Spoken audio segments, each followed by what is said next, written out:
Hello everyone, welcome back. तो आज हम क्लास 11 की पॉलिटी की चैप्टर नंबर 3 करेंगे, जो कि हमने फर्स्ट और सेकंड चैप्टर पहले ही कंप्लीट कर लिया है।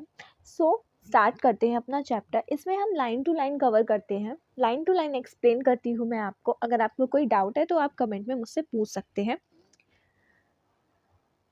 सो क्रिकेट, ओके, इमेजिन क्रिकेट। आप क्रिकेट खेल रहे हैं। अच्छा, क्रिकेट खेलना किसको पसंद है? कमेंट में बताइए किस किस को क्रिकेट खेलना पसंद है। ठीक है। सो इमेजिन आप क्रिकेट खेल रहे हैं और उसका जो एम्पायर है वो आपकी जो अपोजिशन टीम है, अपोजिट जो आपकी टीम खेल रही है उसकी तरफ उसका बहुत ज़्यादा झुकाव है। सो वो हमेशा, अगर आप आउट भी हो जाते, आप आउट नहीं भी होते तो भी आपको आउट कर देता है। तो हमारे उस स्पोर्ट में तो एम्पायर ही सब कुछ बताता है ना। सो ऐसा ऐसा वो कर देता है। तो इससे आप लोगों को बहुत ज़्यादा प्रॉब्लम होती है कि भाई ये तो बहुत गलत बात है कि आप एम्पायर हो, आपको न्यूट्रल होना चाहिए। कैसा हो अगर, तो उससे हमारे जो रिजल्ट आएगा वो तो जो अपोजिशन पार्टी है, जो अपोजिशन टीम है वही जीतेगी। क्योंकि वो एम्पायर तो हर टाइम जब हमारा गलत भी हो जाएगा, कुछ हम आउट भी नहीं होंगे तो भी वो उसी का फेवर करेगी ना। सो इसलिए हमें इलेक्शन के लिए भी एक ऐसे न्यूट्रल सिस्टम की ज़रूरत होती है, जो एक ऐसी बॉडी हो जो हमें न्यूट्रल इलेक्ट करे हमारे वोटर्स को। और वोटर्स जो होते हैं वो कैसे इलेक्ट होते हैं, ये इलेक्शन क्या होता है, इसका इससे क्या होता है, ये हम इलेक्शन क्यों कंडक्ट कराते हैं, ये सारी चीज़ें आज हम इस चैप्टर में पढ़ेंगे। ओके। सो वही यहाँ पे सेम इंट्रोडक्शन में लिखा हुआ है कि have you ever played chess? क्या आपने कभी चेस खेला है? क्या उसमें जो नाइट होता है, ब्लैक नाइट होता है, अगर वो सडनली स्ट्रेट लाइन में चलना स्टार्ट कर दे, बिना वो 2.5 स्क्वायर के जो एकदम से चलना स्टार्ट कर दे, तो भाई, और क्रिकेट में अगर कोई एम्पायर ही ना हो, और अगर एम्पायर हो तो वो एक टीम को फेवर करे, सो क्या उसका आउटकम क्या आएगा? उस उसके जो रूल्स होंगे उन सब का आउटकम्स क्या आएगा भाई? जब वो उसका ही फेवर करेगा तो जीतेगी तो वही वाली टीम। सो इसलिए हमारा एम्पायर जो होना चाहिए वो हमेशा न्यूट्रल होना चाहिए, वो किसी भी टीम की तरफ उसको फेवर नहीं करना होना चाहिए। तो सेम यहाँ पे यही सेम आउटकम्स जो हैं गेम के वो डिफरेंट आ जाएंगे जब दूसरी पार्टी जीत जाएगी।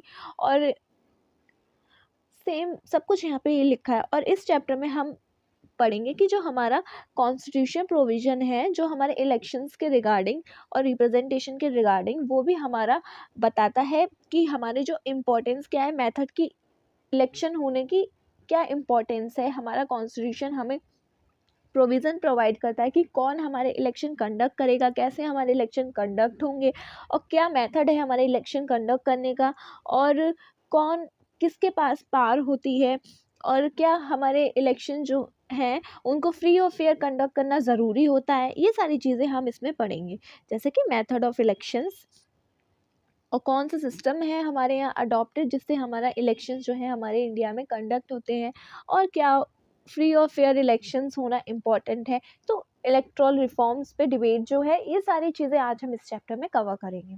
सो let's start it. Let us begin by asking ourselves two simple questions about elections and democracy. Start करते हैं अपने आप से 2 क्वेश्चन पूछ के। फर्स्ट क्वेश्चन इज दैट कि क्या हमें हमारे इलेक्शंस जो हैं, can we have democracy without holding election? क्या हमारे यहाँ डेमोक्रेसी हो सकती है बिना किसी इलेक्शन कराए? और क्या इलेक्शन कराना ज़रूरी है डेमोक्रेसी के लिए? क्या हम बिना डेमोक्रेसी के इलेक्शन करा सकते हैं? हमारा फर्स्ट क्वेश्चन क्या था? क्या हमारी डेमोक्रेसी हो सकती है बिना इलेक्शंस के? और दूसरा क्वेश्चन है हमारा, क्या हमारा इलेक्शन हो सकते हैं बिना डेमोक्रेसी के? सो इसका आंसर हम डिस्कस करते हैं। Let the first question remind us of the necessity of representation in large democracy. First question हमें रिमाइंड दिलाता है, याद दिलाता है कि जो डेमोक्रेसी है उसका रिप्रेजेंटेशन कितना ज़रूरी है एक लार्ज डेमोक्रेसी के लिए। All citizens can not take direct part in making every decision. सारे सिटीजन एक साथ तो नहीं ले सकते ना डेमोक्रेसी में, क्योंकि इतने सारे लोग हैं। अगर सब एक साथ में अगर कोई डिसीजन लेना हो, सब सारे पीपल एक कंट्री के एक साथ आ जाएं और वो कहें कि भैया डायरेक्ट हमें डिसीजन लेना है, तो ये कैसे पॉसिबल है, इतनी सारी पॉपुलेशन जब है ना। तो ये बहुत ज़्यादा प्रॉब्लमेटिक है। तो ये citizens can not take direct part, हमारे जो सिटीजन्स हैं वो हर एक डिसीजन में डायरेक्ट पार्ट नहीं ले सकते। इसलिए जो हमारे सिटीजन्स होते हैं वो अपना एक रिप्रेजेंटेटिव चुनते हैं, जो हमारे बिहाफ पर हमारे लिए इम्पॉर्टेंट डिसीजन लेते हैं। जैसे कि सेम यहीं पे लिखा हुआ है, therefore representatives are elected by the people, people के द्वारा इलेक्ट किए जाते हैं। And this is how election became important, और इसीलिए इम्पोर्टेंस है इलेक्शन का, क्योंकि हम अपने लिए रिप्रेजेंटेटिव्स चूज करते हैं जो हमारे बिहाफ पे हमारे लिए हमारे वेलफेयर के लिए डिसीजंस लेते हैं। Whenever we think of India as a democracy, our mind invariably turn to the last election. जब भी हम इंडिया के बारे में सोचते हैं एज अ डेमोक्रेटिक कंट्री, तो हमारा माइंड एकदम से जो लास्ट हमारे ईयर में इलेक्शंस हुए होते हैं उन पर चला जाता है। Election have told today became the most visible symbol of democratic process. We often discuss between, तो इलेक्शन जो है आज के टाइम पे बहुत ज़्यादा इम्पॉर्टेंट, बहुत ज़्यादा नेसेसरी सिंबल है एक भी डेमोक्रेटिक प्रोसेस का। किसी भी कंट्री के लिए डेमोक्रेटिक प्रोसेस के लिए हमारा जो इलेक्शन कंडक्ट कराना एक बहुत ही इम्पॉर्टेंट सिंबल है। जहाँ इलेक्शन नहीं होते हैं तो हम मानते ही नहीं कि भाई, तो वो हम कह देते हैं कि वो डेमोक्रेटिक कंट्री नहीं है। सो अब हम बार बार ये सोचते हैं कि क्या हमारी डायरेक्ट डेमोक्रेसी और ये इनडायरेक्ट डेमोक्रेसी दोनों में क्या डिफरेंस होता है। सो डायरेक्ट डेमोक्रेसी में डिफरेंस होता है जिसमें कि इलेक्शन के जो इलेक्शन नहीं होते हैं, इसमें क्या होता है, जो पीपल होते हैं, जो सिटीजन होते हैं उस कंट्री के, वो उस कंट्री के जो डिसीजन होते हैं उनके वेलफेयर वगैरह के लिए, जो भी लॉज वगैरह कुछ भी होता है, वो सारे डिसीजंस वो खुद लेते हैं। Day to day decisions, daily के डेली वो डिसीजंस लेते हैं। और हमारी जो इनडायरेक्ट जो कि हमारा और जो इनडायरेक्ट डेमोक्रेसी होती है उसमें क्या होता है, हम अपना रिप्रेजेंटेटिव चुनते हैं और वो हमारे बिहाफ पर हमारा डिसीजंस लेते हैं। सो जो डायरेक्ट डिसीजंस हैं वो हमारे ग्रीस में होते थे एंशियंट टाइम में, एंशियंट सिटी स्टेट्स में, और हमारे यहाँ भी होते थे एंशियंट टाइम में सभा समिति टाइप्स, तब उसमें पीपल पार्टिसिपेट करते थे। और जो हमारी ग्राम सभा होती हैं, ग्राम सभा जो होती हैं उसमें भी क्लोजली एग्जाम्पल है डायरेक्ट इलेक्शंस का। पूरी तरह से डायरेक्ट इलेक्शंस नहीं है, क्लोजली एग्जाम्पल है, क्योंकि उसमें भी वहाँ के जो विलेज के जो पीपल होते हैं वो डिसाइड कर लेते हैं, सरपंच जो होते हैं, जो भी होता है, ठीक है। सो सेम यहीं पे यही सेम बात लिखी है। Election have today became the most visible, ये तो हमने पढ़ी लिया। We often discuss between direct and indirect elections, direct और इनडायरेक्ट इलेक्शंस के बीच का difference. A direct democracy is one where citizen directly participate in day to day. मैंने बताया अभी, सेम डायरेक्ट डेमोक्रेसी वो है जिसमें इलेक्शंस में जो सिटीजन्स होते हैं वो डायरेक्टली पार्टिसिपेट करते हैं, जैसा कि हमारे ग्रीस में होता था एंशियंट टाइम में। और मे वुड कंसिडर, और जो लोकल गवर्नमेंट होती है जैसे कि ग्राम सभा, स्पेशली ग्राम सभा, वो हमारा क्लोज एग्जाम्पल है डायरेक्ट इलेक्शंस का। और इस टाइप की जो डेमोक्रेसी है, डायरेक्ट डेमोक्रेसी, वो कभी वो प्रैक्टिस नहीं करी जा सकती है जब लाख्स ऑफ पीपल हो डिसीजंस लेने के लिए, लाख्स ऑफ पीपल के लिए डिसीजन लिया जाए और उनके द्वारा लिया जाए, तो ये तो पॉसिबल ही नहीं है भाई। जब एक साथ इतने सारे लोग कैसे डिसीजन ले पाएंगे। इसीलिए हमारे यहाँ जो रूल है वो है रिप्रेजेंटेटिव्स, पीपल्स रिप्रेजेंटेटिव्स का, जो हम चुनते हैं जिनको, वो हमारे लिए डिसीजन लेते हैं। In such an arrangement citizen chosen their representative who in turn are actively involve in governing and administrating the country. ठीक है, सेम वही चीज़ है कि जो हम उनको रिप्रेजेंट करके इलेक्ट करते हैं उनको, और वो हमारे बिहाफ पर हमारा गवर्निंग और एडमिनिस्ट्रेटिंग करने में कंट्री के इन्वॉल्व होते हैं। और the method following to choose these representative is refer to an election. और जो मेथड होता है इन रिप्रेजेंटेटिव्स को चूज करने का उसको इलेक्शन बोलते हैं। The citizens have a limited role in taking major decisions and running the administration. They are not very actively involved in making of policies. So decisions का जो रोल होता है वो एक लिमिटेड रोल होता है. जो हमारे डिसीजंस जो हैं वो लिए जाते हैं हमारे रिप्रेजेंटेटिव्स के द्वारा. हमारा एक्टिवली इन्वॉल्वमेंट नहीं होता है पॉलिसीज बनाने में. Citizens are involve only indirectly elect होते हैं क्योंकि हम अपना देयर रिप्रेजेंटेटिव्स, हमारा रिप्रेजेंटेटिव्स वहाँ पे हमारे लिए डिसीजन लेता होता है. In this arrangement where all major decisions are taken by elected representatives, the method by which the people elect their representative become important. So अब जहाँ पे हमारा रिप्रेजेंटेटिव्स हमारे लिए सारी पॉलिसीज बनाएगा, हमारे लिए सारे डिसीजंस लेगा, तो उसको कैसे इलेक्ट करता है, वो कैसे इलेक्ट होता है, ये बहुत ज़रूरी है. ये हमारे लिए बहुत ज़रूरी है जानना कि भाई हम आखिर उसको रिप्रेजेंट कैसे करें, कैसे उसको इलेक्ट करेंगे. So the second question reminds us of the fact that not all elections are democratic. और दूसरा क्वेश्चन ये था, क्या सारे जो इलेक्शंस होते हैं वो डेमोक्रेटिक होते हैं? क्या इलेक्शन कंडक्ट करने के लिए, एक सेकेंड, व्हाट इज इट, हाँ, क्या हम बिना डेमोक्रेसी के इलेक्शंस होल्ड कर सकते हैं?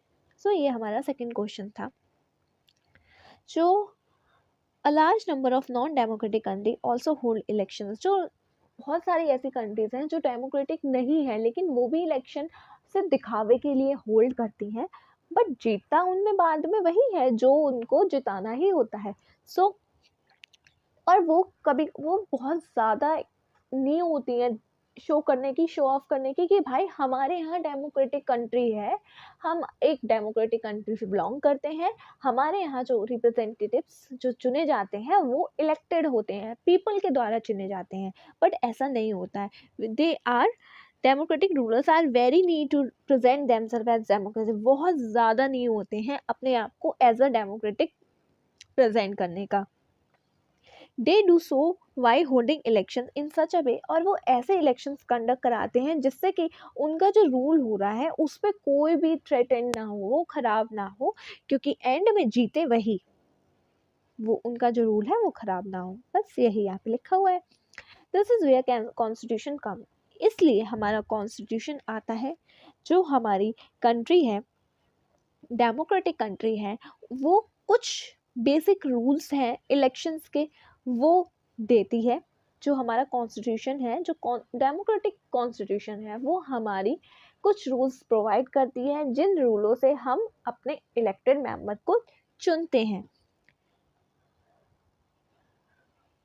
और जो the detail are usually left to do working out of laws passed by the legislature. और उनकी जो डिटेल है वो लेफ्ट कर दी जाती है लेजिस्लेचर पे.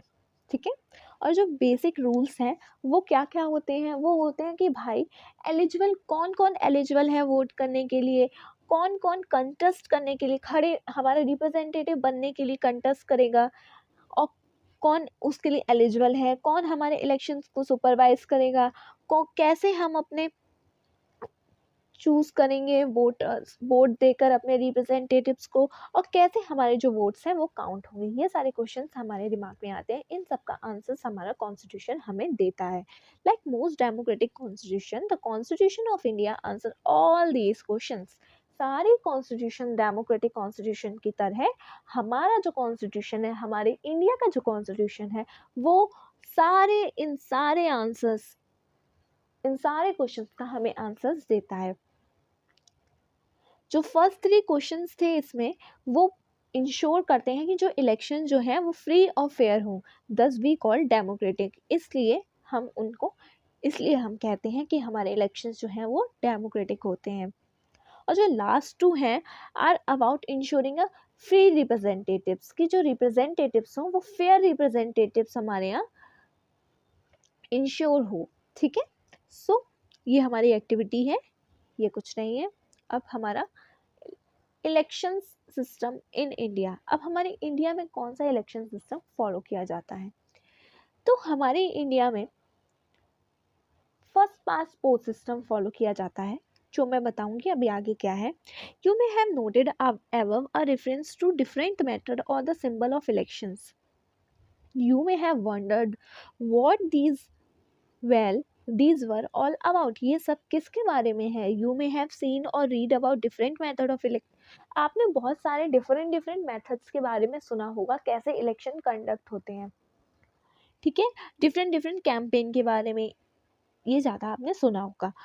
But what are different methods of elections? क्या क्या वो मेथड्स हैं इलेक्शन कंडक्ट करने के?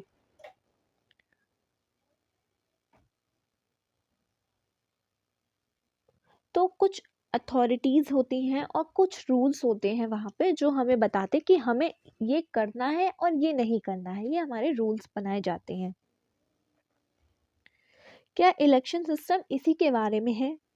You may have wondered why the constitution need to write down how the votes are to be counted and representatives elected. So आप सोच रहे होंगे कि भाई हमारा कॉन्स्टिट्यूशन ये क्यों लिखता है कि जो हमारे इलेक्शंस हैं वो कैसे कंडक्ट होंगे और हमारे वोट्स जो हैं वो कैसे काउंट होंगे. क्या ज़रूरत थी हमारे कॉन्स्टिट्यूशन को लिखने की? क्या पीपल सिर्फ जाकर वोट नहीं दे सकते थे? People go and vote. The candidate who get highest vote get elected. और जो highest vote जिसको मिल जाते थे वो elect हो जाता था. ये सारी कंट्रीज में ऐसा होता है, ठीक है. But we need to recall this question is not as simple as it appears to us. ऐसा हम कर सकते थे भाई, पीपल जाते वोट देते और जिसको सबसे ज़्यादा वोट मिलते वो जीत जाता. बट ये जैसा हमें दिख रहा है वो वैसा सिंपल नहीं है. बहुत ज़्यादा भी नहीं, बट हाँ इतना सिंपल नहीं है जितना हमको दिख रहा है. और and we have got so use to our system of elections. और हम इतना ज़्यादा हमारे यहाँ जो इलेक्शन होते हैं उससे हम इतना ज़्यादा यूज टू हो गए हैं कि हमें ये लगता है कि और कोई मेथड ही नहीं है इलेक्शन कराने का, इलेक्शन कंडक्ट करने का. बट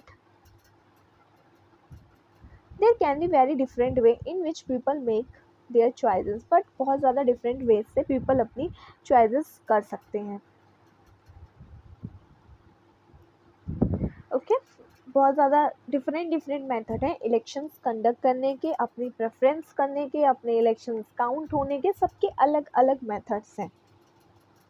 और ये जो रूल्स हैं, ये जो हमारा विनर है उसको भी एकदम से डिफरेंट जो रिज़ल्ट आने वाला है उसको एकदम पलट सकते हैं कि भाई एक रूल क्या पता दूसरे प्लेयर को फेवर कर रहा हो और जो दूसरा रूल है वो हमारी दूसरे प्लेयर को फेवर कर रहा हो. एक बड़ी पार्टी को फेवर कर रहा हो, एक छोटी पार्टी को मेजर कर रहा हो, और कुछ जो है वो माइनॉरिटी को मेजर कर रहे हो, कुछ मेजॉरिटी कम्युनिटी को मेजर कर रहे हो.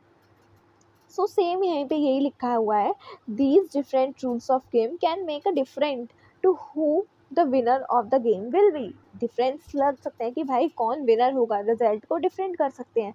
सम rules can favour bigger parties, कुछ बिगर पार्टी को फेवर कर सकते हैं, कुछ रूल जो है वो स्मॉलर पार्टी को फेवर कर सकते हैं, कुछ मेजॉरिटी कम्युनिटी को फेवर कर सकते हैं और कुछ माइनॉरिटी कम्युनिटी को फेवर कर सकते हैं. ये बहुत ही ज़्यादा ड्रामेटिक इंस्टेंस जैसा दिख रहा है.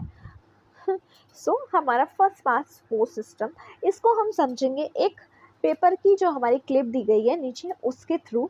एंड दैट इज पहली बार कांग्रेस को 3/4 बहुमत. कांग्रेस को 3/4 बहुमत मिली है इलेक्शंस में पहली बार. सो ये हमारा एक हिस्टोरिक मूवमेंट है जो कि हमारी इंडिया के इलेक्शंस जो हुए थे 1984 में तब हुआ था. उसमें जो हमारी कांग्रेस की जो पार्टी थी उसने 415 सीट्स ली थी, जिसमें कि 543 में से 415 उसने सीट्स ली थी, जो कि हमारा 80% ऑफ सीट्स थी.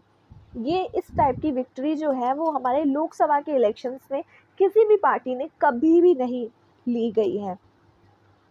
तो इस इलेक्शन से हमें पता चलता है कि जो हमारी कांग्रेस है उसने Congress party won 4/5 of the seat. मतलब इसका मतलब है कि 5 में से 4 लोगों ने, 5 लोग थे उनमें से 4 लोगों ने हमारी कांग्रेस को वोट किया है. बट ऐसा नहीं है. एक्चुअली ऐसा नॉट नहीं है, सेम थिंग्स यहाँ पे लिखी हुई है। Does it mean that 4 out of 5 Indian voters voted for Congress party? 4 में से 5 में से 4 लोगों ने क्या हमारी कांग्रेस पार्टी के लिए वोट किया है? बट एक्चुअली नॉट, ऐसा नहीं है। Take a look at the enclosed table. तो ये जो हमारे नीचे टेबल दी है इसको देखते हैं, जिसमें हमारी कांग्रेस पार्टी को कितने वोट मिले हैं? 48.0 वोट। इसका मतलब है कि भाई उसको 50% वोट्स भी नहीं मिले हैं। 100% में से उसको 50% वोट्स भी नहीं मिले हैं। और रिमेनिंग जो बीजेपी पार्टी है इसको 7.4। इसका मतलब उसको सिर्फ और सिर्फ इस परसेंट के अकॉर्डिंग उसको लेस देन 1% वोट मिले हैं। तो ये बहुत ज़्यादा कम है। मतलब ये कैसे हो गया? कैसे हमारी कांग्रेस पार्टी इतनी 80% वोट से जीत गई? वो इसलिए क्योंकि हम अपनी कंट्री में first past post system follow करते हैं, जिसमें क्या करते हैं, जिसमें हमारी कंट्री जो है वो 543 कॉन्स्टिट्यूंसीज में डिवाइड हो जाती है और हर एक कॉन्स्टिट्यूंसी अपना रिप्रेजेंटेटिव इलेक्ट करती है, ठीक है। और जिस उन कॉन्स्टिट्यूंसी के हिसाब से जिसने highest number of vote her constituency में इलेक्ट करे हैं, मतलब विनर है जिसके पास ज़्यादा 543 में से जिसके पास ज़्यादा सीट्स आ गई हैं, ज़्यादा कॉन्स्टिट्यूंसी से जो विनर हो गए हैं वो हमारी विनर बन जाता है। सेम वही यहाँ पे लिखा है। The entire country is divided into 543 constituency. Each constituency elected one representative. हर एक constituency एक representative elect करती है. Who secure the highest number of votes in that constituency is declared elected. जो highest number of vote उस constituency से जीतता है वो उस constituency का winner हो जाता है। और फिर जो 543 में से जिसने सबसे ज़्यादा constituency से जीता होता है वो हमारी पार्टी आ जाती है, वो हमारी विनर हो जाती है।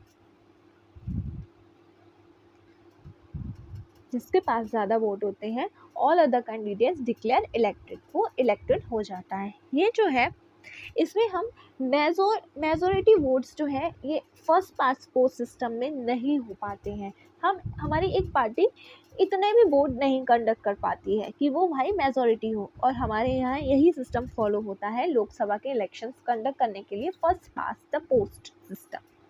Okay, in the electoral race the candidate who is ahead of other who crosses the winner post first of all is the winner। जो दूसरे से पहले अपने वोट्स आगे ज़्यादा हो जाते हैं जिसके, वो जीत जाता है। और इस सिस्टम को हम प्लूरलिटी सिस्टम भी बोलते हैं। और ये ही मेथड हमारे इलेक्शंस के लिए हमारे कॉन्स्टिट्यूशन में प्रिस्क्राइब किया गया है। अब हम अपने वो एग्जाम्पल पे जाते हैं जिसमें कांग्रेस ने 80% सीट्स जो है वो हासिल करी है, जिसमें कि हमारी Congress party won greater share of seats than its share of vote became in many of the constituency in which its candidates won the secure less than 50%।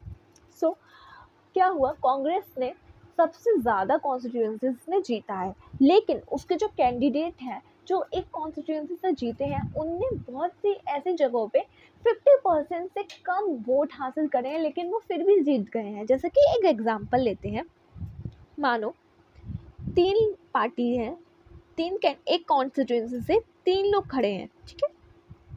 हमें इनमें से वोट देना है इनमें से, और कौन जीतेगा वो देखना है। तो हमारे 10 लोग हैं जो वोट देंगे। इसमें ए वाले को हमारे मिले 3 वोट, नहीं 11 कर लेते हैं, 11 लोग हैं, ऐसे आपको अच्छे से समझ में आ जाए।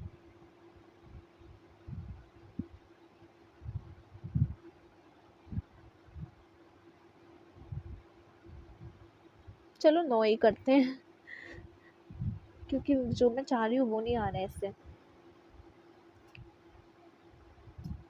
तो 9 लोग हमारे वोट करेंगे, जिसमें कि ए वाले को मिले हैं 3 वोट, बी वाले को मिले हैं 4 वोट,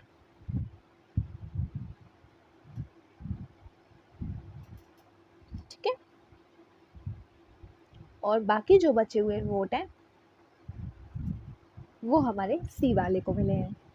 अब इसमें से जो हमारा विनर होगा उसको कितने वोट मिलेंगे, उसको हमारे 4 वोट मिले। मतलब इन सब में से सबसे ज़्यादा किसको वोट मिले, इन सब में से सबसे ज़्यादा बी वाले को वोट मिले। तो हमारा विनर कौन होगा, हमारा विनर होगा बी वाला, क्योंकि उसको इन सब में से सबसे ज़्यादा वोट मिले हैं। बट हमारे कितने लोगों ने वोट्स डाले थे, 9 लोगों ने। तो इन 9 में से एक सेकेंड,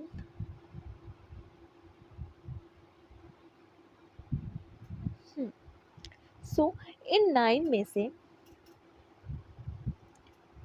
अगर हम 9 की अगर हम मेजॉरिटी निकालें तो मतलब 9 में अगर 4.5 एक बंदे को वोट मिले होंगे तो वो जीत जाएगा। लेकिन हमारे वाले को कितने मिले हैं, 4 वोट्स मिले हैं। मतलब ये मेजॉरिटी भी नहीं है, मेजॉरिटी से कम है, लेकिन ये विनर हो गया है। ये प्रॉब्लम है हमारे पोस्ट सिस्टम में, फर्स्ट पास्ट पोस्ट सिस्टम में, कि जो हमारे विनर होते हैं उसको मेजॉरिटी वोट्स भी नहीं मिलते हैं, लेकिन वो विनर कहलाते हैं क्योंकि उनको बाकियों से ज़्यादा वोट्स मिले हैं। सो सेम थिंग यहाँ पे लिखी हुई है, the votes that go to all the lost. और जो दूसरे वाले को जैसे 3 और 2 जिनको मिले हैं वो सारे वोट हमारे वेस्ट हो जाते हैं। और इनको जब हम जोड़ेंगे 3 और 2 5 होंगे, जो हमारी मेजॉरिटी है, मतलब जो हमारे 50% से ज़्यादा वोट बनते हैं वो हमारे वेस्ट हो जाएंगे। मतलब 50% जनता ये चाहती है कि बी वाला कैंडिडेट जो है वो ना जीते, लेकिन फिर भी हमारा वो जीत जाता है। ये तो अच्छा नहीं है ना। सो सेम यहाँ पे हुआ है, suppose a party get only 25% support in every constituencies, but everyone else get even less votes. But दूसरी जो पार्टीज हैं वो लेस वोट्स मिले, उसके बाद जो है वो 25% वाला जो है वो जीत जाएगा। ठीक है, समझ में आ गया। ये हमारा फर्स्ट पास्ट पोस्ट सिस्टम था। So now our it is proportional representation. अब ये प्रोपोर्शनल रिप्रेजेंटेशन क्या होता है, ये जो है फॉलो करता है, ये इजराइल में फॉलो करता है। और इसमें क्या होता है,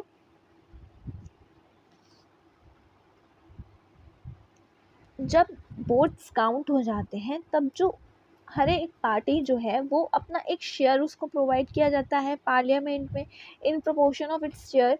उस प्रोपोर्शन के हिसाब से उसको वोट मिल जाते हैं। ठीक है, अभी मैं एक डायग्राम के थ्रू आपको बताऊंगी, बट आप अभी इतना समझ लीजिए। Each party fills its quota of seats by picking those many of its nominees from preferential list. तो हर पार्टी अपनी एक नॉमिनी को चूज करती है और अपने कोटा के अकॉर्डिंग उसको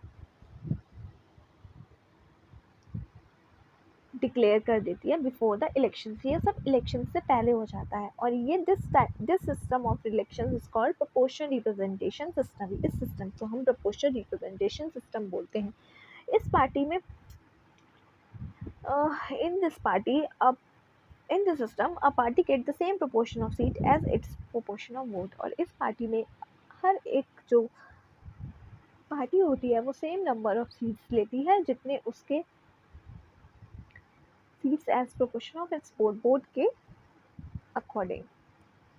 ठीक है, so in PR system there could be 2 variation. इसमें भी 2 वेरिएशन होते हैं। एक तो जो इजराइल और नीदरलैंड में इलेक्शंस होते हैं, और दूसरा जो है वो कि हमारे अर्जेंटीना में इलेक्शन होते हैं। तो इजराइल में क्या होता है, जो पूरी जो कंट्री है उसको एक कॉन्स्टिट्यूंसी मान लिया जाता है, और फर्स्ट पास्ट पोस्ट सिस्टम में क्या होता है, उसको अलग अलग में डिवाइड कर लिया जाता है। और इसमें हमारी एक कंट्री को एक ही मान लिया गया है। और अर्जेंटीना और पोर्चुगल में क्या होता है, वहाँ पे हमारी एक कंट्री को भी अलग अलग कॉन्स्टिट्यूंसीज में डिवाइड कर लेते हैं, और वैसे ही हमारे कोटा के अकॉर्डिंग, शेयर के अकॉर्डिंग उनको इलेक्ट करते हैं। ये भी हमारे 2 तरीक़ों से प्रोपोर्शनल रिप्रेजेंटेशन हम कर सकते हैं। जैसे कि ये A, B, C, D, ये हाँ, ये जो है 4 लोग हैं जो इलेक्शन कंटेस्ट करने के लिए खड़े हुए हैं। बट पहले वाले बंदे को, अब इनमें से हम कैसे डिसाइड करेंगे कि कौन क्या टाइप है इलेक्शंस, कैसे इसमें होंगे। तो तो इसमें क्या होती है, इसमें जो कैंडिडेट्स होते हैं उनको प्रेफरेंस दी जाती है कि आपके पास 1 2 3 4 जितने लोग खड़े हैं उस हिसाब से आपके पास प्रेफरेंस है एक बंदे के पास, ठीक है। तो जो एक के पास फर्स्ट है, एक के पास सेकंड है, एक के पास 3 है, एक के पास 4 है। तो उसका मतलब था कि वो चाहता है कि जो पहला बंदा जो जीते वो बी हो, दूसरा बंदा जो जीते वो सी हो, तीसरा बंदा जो जीते वो ए हो, और तीसरा और ये वाला जो हो वो फोर्थ हो।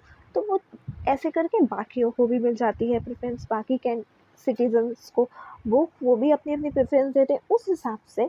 जो अब जब हमारी प्रेफरेंस काउंट होगी, जिसको ए नंबर पे प्रेफरेंस मिली होगी, जैसे कि बी मान लेते हैं, बी को ए नंबर पे सबसे ज़्यादा प्रेफरेंसेस मिली हैं, सबसे ज़्यादा अलग अलग मिली है, इसको 1 मिली है, इसको फिर से दूसरे बंदे ने इसको 3 दी है, इसको 4 दी है, और इसको सेकंड दी है, मतलब अलग अलग मिली है। लेकिन जो बी वाले है इसको सबसे ज़्यादा प्रेफरेंस मिली है।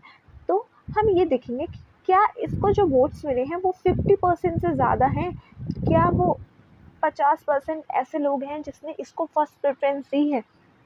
अगर ऐसा है तो बी वाला विनर हो जाएगा।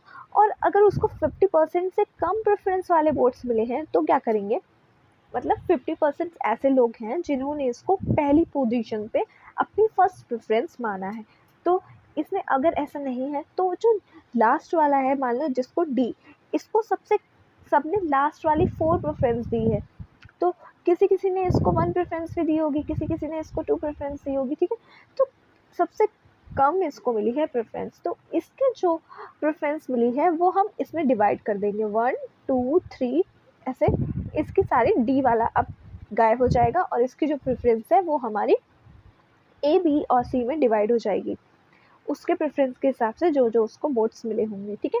लेकिन अब क्या होगा, अब इसमें जब हम देखेंगे उस हिसाब से ए वाले बंदे को जो है वो सबसे ज़्यादा प्रेफरेंस मिल रही है, इसके भी जब वोट्स काउंट हुए तो अब ए वाला बंदे को, और उसके बाद काउंट होने के बाद जो प्रेफरेंस मिली है वो 50% से ज़्यादा हो गई है।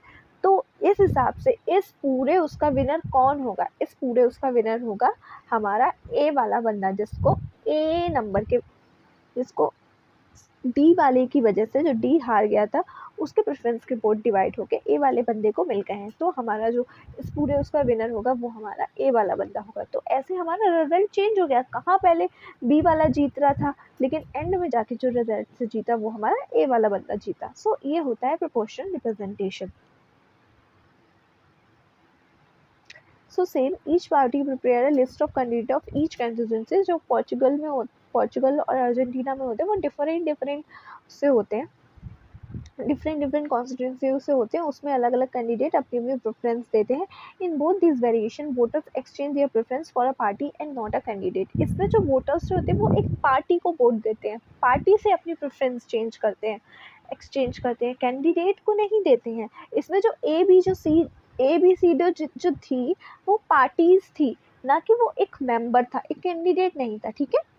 सो ये 2 टाइप के होते हैं जिसमें हमारी एक कॉन्स्टिट्यूंसी जो है वो हमारी पूरी जो एक कंट्री है उसको पूरी एक कॉन्स्टिट्यूंसी मान लिया जाता है, और दूसरे टाइप में होते हैं जिसमें अलग अलग कॉन्स्टिट्यूंसीज में डिवाइड कर लेते हैं, ठीक है। सो ये हमारा प्रोपोर्शनल रिप्रेजेंटेशन होता है। सो सेम ये यहाँ पे ये दी गई है,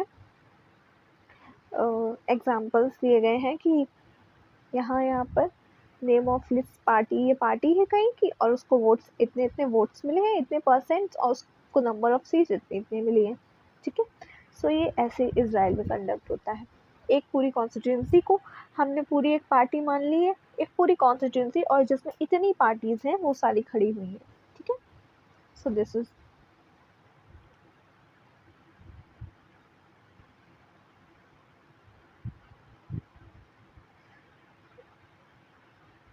we have adopted PR system on a limited scale for indirect elections. Indirect elections हमने लिमिटेड स्केल्स के लिए चूज़ करे हैं, जो कि हमारे जैसे कि पीआर सिस्टम हम फॉलो करते हैं, जो हमारे प्रेसिडेंट के इलेक्शन होते हैं, वाइस प्रेसिडेंट के इलेक्शंस होते हैं, और जो राज्यसभा के और विधानसभा के जो मेंबर्स होते हैं उनको इलेक्ट करने के लिए हम पीआर सिस्टम फॉलो करते हैं।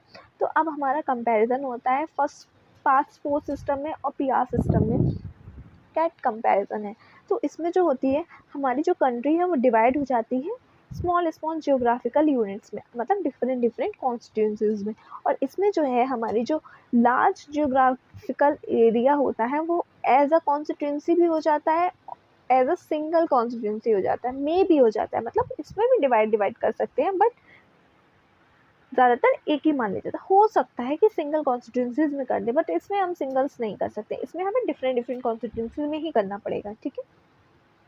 सो और हर एक कॉन्स्टिट्यूंसी इसमें एक मेंबर्स को रिप्रेजेंट करती है, और इसमें एक कॉन्स्टिट्यूंसी जो है मोर देन वन रिप्रेजेंटेटिव्स भी इलेक्ट कर सकती है from one constituency votes for the party के वोट्स के लिए, क्योंकि उसमें डिफरेंट डिफरेंट प्रेफरेंस दी जाती है भाई। किसी ने अपनी प्रेफरेंस 1 को दी है, किसी ने 2 ए को दी है, किसी ने बी को दी है, किसी ने सी को दी है, और किसी ने अपनी चौथी प्रेफरेंस किसी को दी ही नहीं, ठीक है। तो ऐसा हो जाता है। Voters vote for a candidate, voters जो हैं वो कैंडिडेट के लिए वोट करते हैं, और इसमें वोटर्स जो है वो पार्टी के लिए वोट्स करते हैं। और फर्स्ट पास्ट पोस्ट सिस्टम में जो है इसमें सीट्स जो है ये मोर सीट्स हो जाती हैं। Every party get seats in legislature, इसमें जो होती है हर एक पार्टी को उसके लेजिस्लेचर का जो प्रोपोर्शन होता है उस हिसाब से वोट्स मिलते हैं, और इसमें ज़्यादा भी मिल जाती है अपनी लेजिस्लेचर जो वोट्स होते हैं उससे ज़्यादा। और इस वाले में फर्स्ट पास्ट पोस्ट सिस्टम में क्या होता है कि पार्टी को भले ही मेजोरिटी ना मिले, बट वो मेजोरिटी क्या होता है 50% + 1, मतलब मेजोरिटी से 1%, मतलब आधे वोट जितने वोट पड़े हैं उसके आधे से 1 वोट ज़्यादा वो मेजोरिटी हो जाती है, नहीं मिले तो भी वो जीत जाता है। और इसमें क्या होता है उसको मेजोरिटी ही चाहिए होती है, वो मेजोरिटी होती है वो जीतती है। जैसे इसका एग्जांपल है जैसे कि यूके और इंडिया में होते हैं, और फर्स्ट पास और पीआर सिस्टम के जो है इजराइल और नीदरलैंड में जैसे वोट्स होते हैं वो, ठीक है। सो अब अलग अलग फार्मूला होता है पीआर सिस्टम कंडक्ट करने का, किस टाइप से इलेक्शंस होते हैं। तो राज्यसभा के हमारे जो इलेक्शंस होते हैं वो हमारे इस वाले फार्मूला से, इससे हम कोटा डिसाइड करते हैं, इससे हमारे वो डिसाइड होते हैं जो कि टोटल वोट्स पोल्ड, कितने वोट्स जो हैं वो पोल्ड हुए हैं, और कितने मेंबर्स जो हैं वो elected, total number of candidate to be elected, कितने मेंबर्स इलेक्टेड करने हैं +1, और उसके बाद इनको डिवाइड करके +1। तो ये हमारा कोटा है जो हमारे राज्यसभा के लिए वोट्स के लिए होता है, ओके। तो हमारी इंडिया ने जो है वो फर्स्ट पास्ट पोस्ट सिस्टम जो है वो अडॉप्ट क्यों किया था, क्योंकि जो ये है कि इसका आंसर देना बहुत डिफ़िकल्ट तो नहीं है, बट अगर हम क्या कहते हैं, अगर हम small country but would be difficult to work in subcontinental country, but ये जो है एक कंट्री, स्मॉल कंट्री के लिए ठीक है पीआर सिस्टम देना, बट जो फर्स्ट पास और जो बड़ी कंट्री हैं जो कि हमारी जैसे कि इंडिया, उसके लिए ये थोड़ा डिफ़िकल्ट हो जाएगा ऐसे कंडक्ट कराना, ठीक है। और बहुत ज़्यादा पॉपुलेशन की वजह से, बहुत ज़्यादा पॉपुलेशन है, और क्या होता है हमारा जो फर्स्ट पास पोस्ट सिस्टम है वो सिंपल है भाई कि वोट्स दिए, जिसको जो सबसे ज़्यादा जीत गया है वो विनर है। और उसमें क्या होता है एक प्रेफरेंस दो, दूसरी प्रेफरेंस दो, तीसरी प्रेफरेंस दो, उसके बाद में जिसको कम, अगर तब भी 50% से ज़्यादा वोट्स नहीं, मेजोरिटी से ज़्यादा वोट्स नहीं हो रहे हैं, तो उसको क्या कहते हैं, दूसरे जिसको सबसे लास्ट प्रेफरेंस मिली होती है उसके वोट्स डिवाइड हो जाते हैं, तब भी नहीं हो रहे हैं फिर से हो जाते हैं। तो ऐसे कर करके ये बहुत कॉम्प्लिकेटेड हो जाता है। और हमारा फर्स्ट पास पोस्ट सिस्टम, हमारा इंडिपेंडेंट के बाद में हम लोग के पास में इतने ज़्यादा, हमारे यहाँ बहुत ज़्यादा इलिटरेसी रेट है, बहुत ज़्यादा हमारे यहाँ के लोग बहुत सिंपल तरीके की चीज़ें समझ पाते हैं उस टाइम पे, इसलिए हमारा ये फर्स्ट पास पोस्ट सिस्टम है वो अडॉप्ट किया गया। The entire election system is extremely simple to understand even for a common man, एक कॉमन मैन के लिए भी एक सिंपल है इसको, इस सिस्टम को समझना, इसलिए हमारा ये सिस्टम किया गया था। जो कि स्पेशलिस्ट जिसके पास नॉलेज नहीं है वो भी पॉलिटिक्स और इलेक्शंस के बारे में वो समझ सकता है। और इसमें एक क्लियर चॉइस हो जाती है जो वोटर्स के सामने टाइम ऑफ इलेक्शंस में प्रेजेंट हो जाती है। It is also a clear choice presented to voters at the time of elections. Voter have to simply endorse a candidate or a party while voting. Depending on the nature of the actual politics, voters may either get greater importance to the party or the candidate or balance the two. तो क्या होता है हमारे PR system में क्या होता है, हम एक पार्टी को वोट देते हैं। और हमारे फर्स्ट पार्ट पोस्ट सिस्टम में क्या होता है, अगर हमें पता है कि भाई ये कैंडिडेट खड़ा है और ये इस पार्टी से है, ठीक है, तो हम या तो हम ये देख सकते हैं कि हम इस पार्टी का देख के हम उस इंसान को, कैंडिडेट को जिता दें, या फिर हम कैंडिडेट को देख के उस इंसान को जिता दें, ठीक है, ऐसा भी हम कर सकते हैं। लेकिन उसमें क्या होता है, सिर्फ और सिर्फ एक पार्टी को ही हम वोट दे सकते हैं। The FPTP system offer voters a choice not simply between party but specific candidate, ठीक है, कैंडिडेट्स के बीच में भी चॉइस देती है, जैसा कि अभी मैंने बताया। In other electoral system, specially PR systems, voter can often ask to choose a party and respective are on the basis of party list. Party list के हिसाब से ही जो है वो वोट्स दिए जाते हैं। As a result there is no one representative who represent and the responsible for one locality. In constituency based systems like PR system, the voters know who their own representative is and who can him her accountable. तो इसमें हमको पता होता है कि कौन हमारा candidate होने वाला है, बट उसमें हमें नहीं पता होता, क्योंकि हम एक पार्टी को वोट देते हैं तो पार्टी जीतने के बाद तो किसी भी कैंडिडेट को बना सकती है, ठीक है। So these are things. More importantly, the maker of our constitution also felt that PR-based elections may not be suitable for giving a stable government in a parliamentary system. और हमारे जो constitution maker थे उन्होंने ऐसा समझा कि जो PR system है वो एक stable government नहीं provide कर सकता है हमारे parliamentary system government के लिए। अब ये parliamentary और presidential system of government क्या होते हैं वो हम आगे पढ़ेंगे, ठीक है। We shall study the nature of parliamentary system of executive in the next chapter, जो कि हम next chapter में पढ़ेंगे parliamentary system का। This system required that the executive has majority in legislature, और जो फर्स्ट पार्ट पोस्ट सिस्टम है वो रिक्वायर्ड करता है कि जो लेजिस्लेचर की है वो हमारी मेजोरिटी हो लेजिस्लेचर में, जो पार्टी जीते उसकी उस पार्टी की मेजोरिटी हो लेजिस्लेचर में, जो कि हमारे पीआर सिस्टम में ऐसा प्रोसीजर और क्लियर मेजोरिटी का जो सीट्स लेजिस्लेचर में डिवाइड हो ऐसा कुछ नहीं है। उसमें जो हमारा शेयर ऑफ वोट्स के बेसिस पर हमारा कोटा डिसाइड होता है, उसके बेसिस पर हम पीआर सिस्टम में करते हैं। The FPTP system generally gives the larger party or coalition some extra bonus seats, और जो पीआर सिस्टम होता है वो एक लार्ज पार्टी के लिए, और जो हमारी जब दो पार्टी एक साथ जुड़ जाती हैं, मर्ज हो जाती हैं, उनके लिए बहुत ज़्यादा बेनिफिशियल होता है क्योंकि उनकी ज़्यादा वोट्स हो जाते हैं। Thus this system make is possible for parliamentary government to function smoothly, और जो कि हमारी पार्लियामेंट्री गवर्नमेंट के लिए फंक्शन करना एक स्मूथली हो जाता है, आराम से वो स्टेबल गवर्नमेंट हो जाती है। क्योंकि इमेजिन अगर आप कोई पॉलिसी लेकर आए, कोई गवर्नमेंट है जो जिसकी हमने मान लो पीआर सिस्टम से एक गवर्नमेंट इलेक्ट करी है, ठीक है, एक पार्टी इलेक्ट करी है, बट उसकी जो लोकसभा में लेजिस्लेचर में उसकी जो सीट्स हैं वो पूरी नहीं है, वो मेजॉरिटी नहीं है, उसमें वो कम है। तो क्या हुआ, वो कोई लॉ लेके आई, उसने जब वोटिंग के लिए जब किया, वोटिंग के लिए आया तो उसको भाई कम वोट्स मिले, तो वो लॉ पास ही नहीं होगा, क्योंकि जो अपोजिशन पार्टी है वो चाहती नहीं है कि ये लॉ पास हो, तो जो गवर्नमेंट था उसका यूज़ ही क्या हुआ फिर। तो इसमें ऐसा नहीं होता है। एफपीआर में क्या होता है, जो हमारी लेजिस्लेचर में मेजॉरिटी में वो पार्टी होती है जो विनिंग पार्टी होती है, या फिर वो कोलिजन होता है अगर दो गवर्नमेंट एक साथ कोलाइड हुई हैं तो।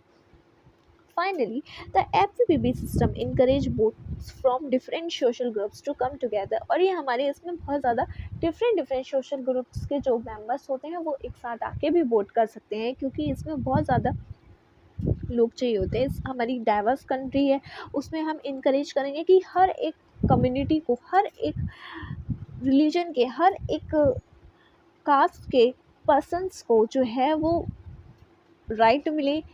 डाइवर्स है ना, इसलिए उनको राइट मिले कंटेस्ट करने का इलेक्शंस और पार्टिसिपेट करने का, जो कि पीआर सिस्टम में नहीं हो सकता था।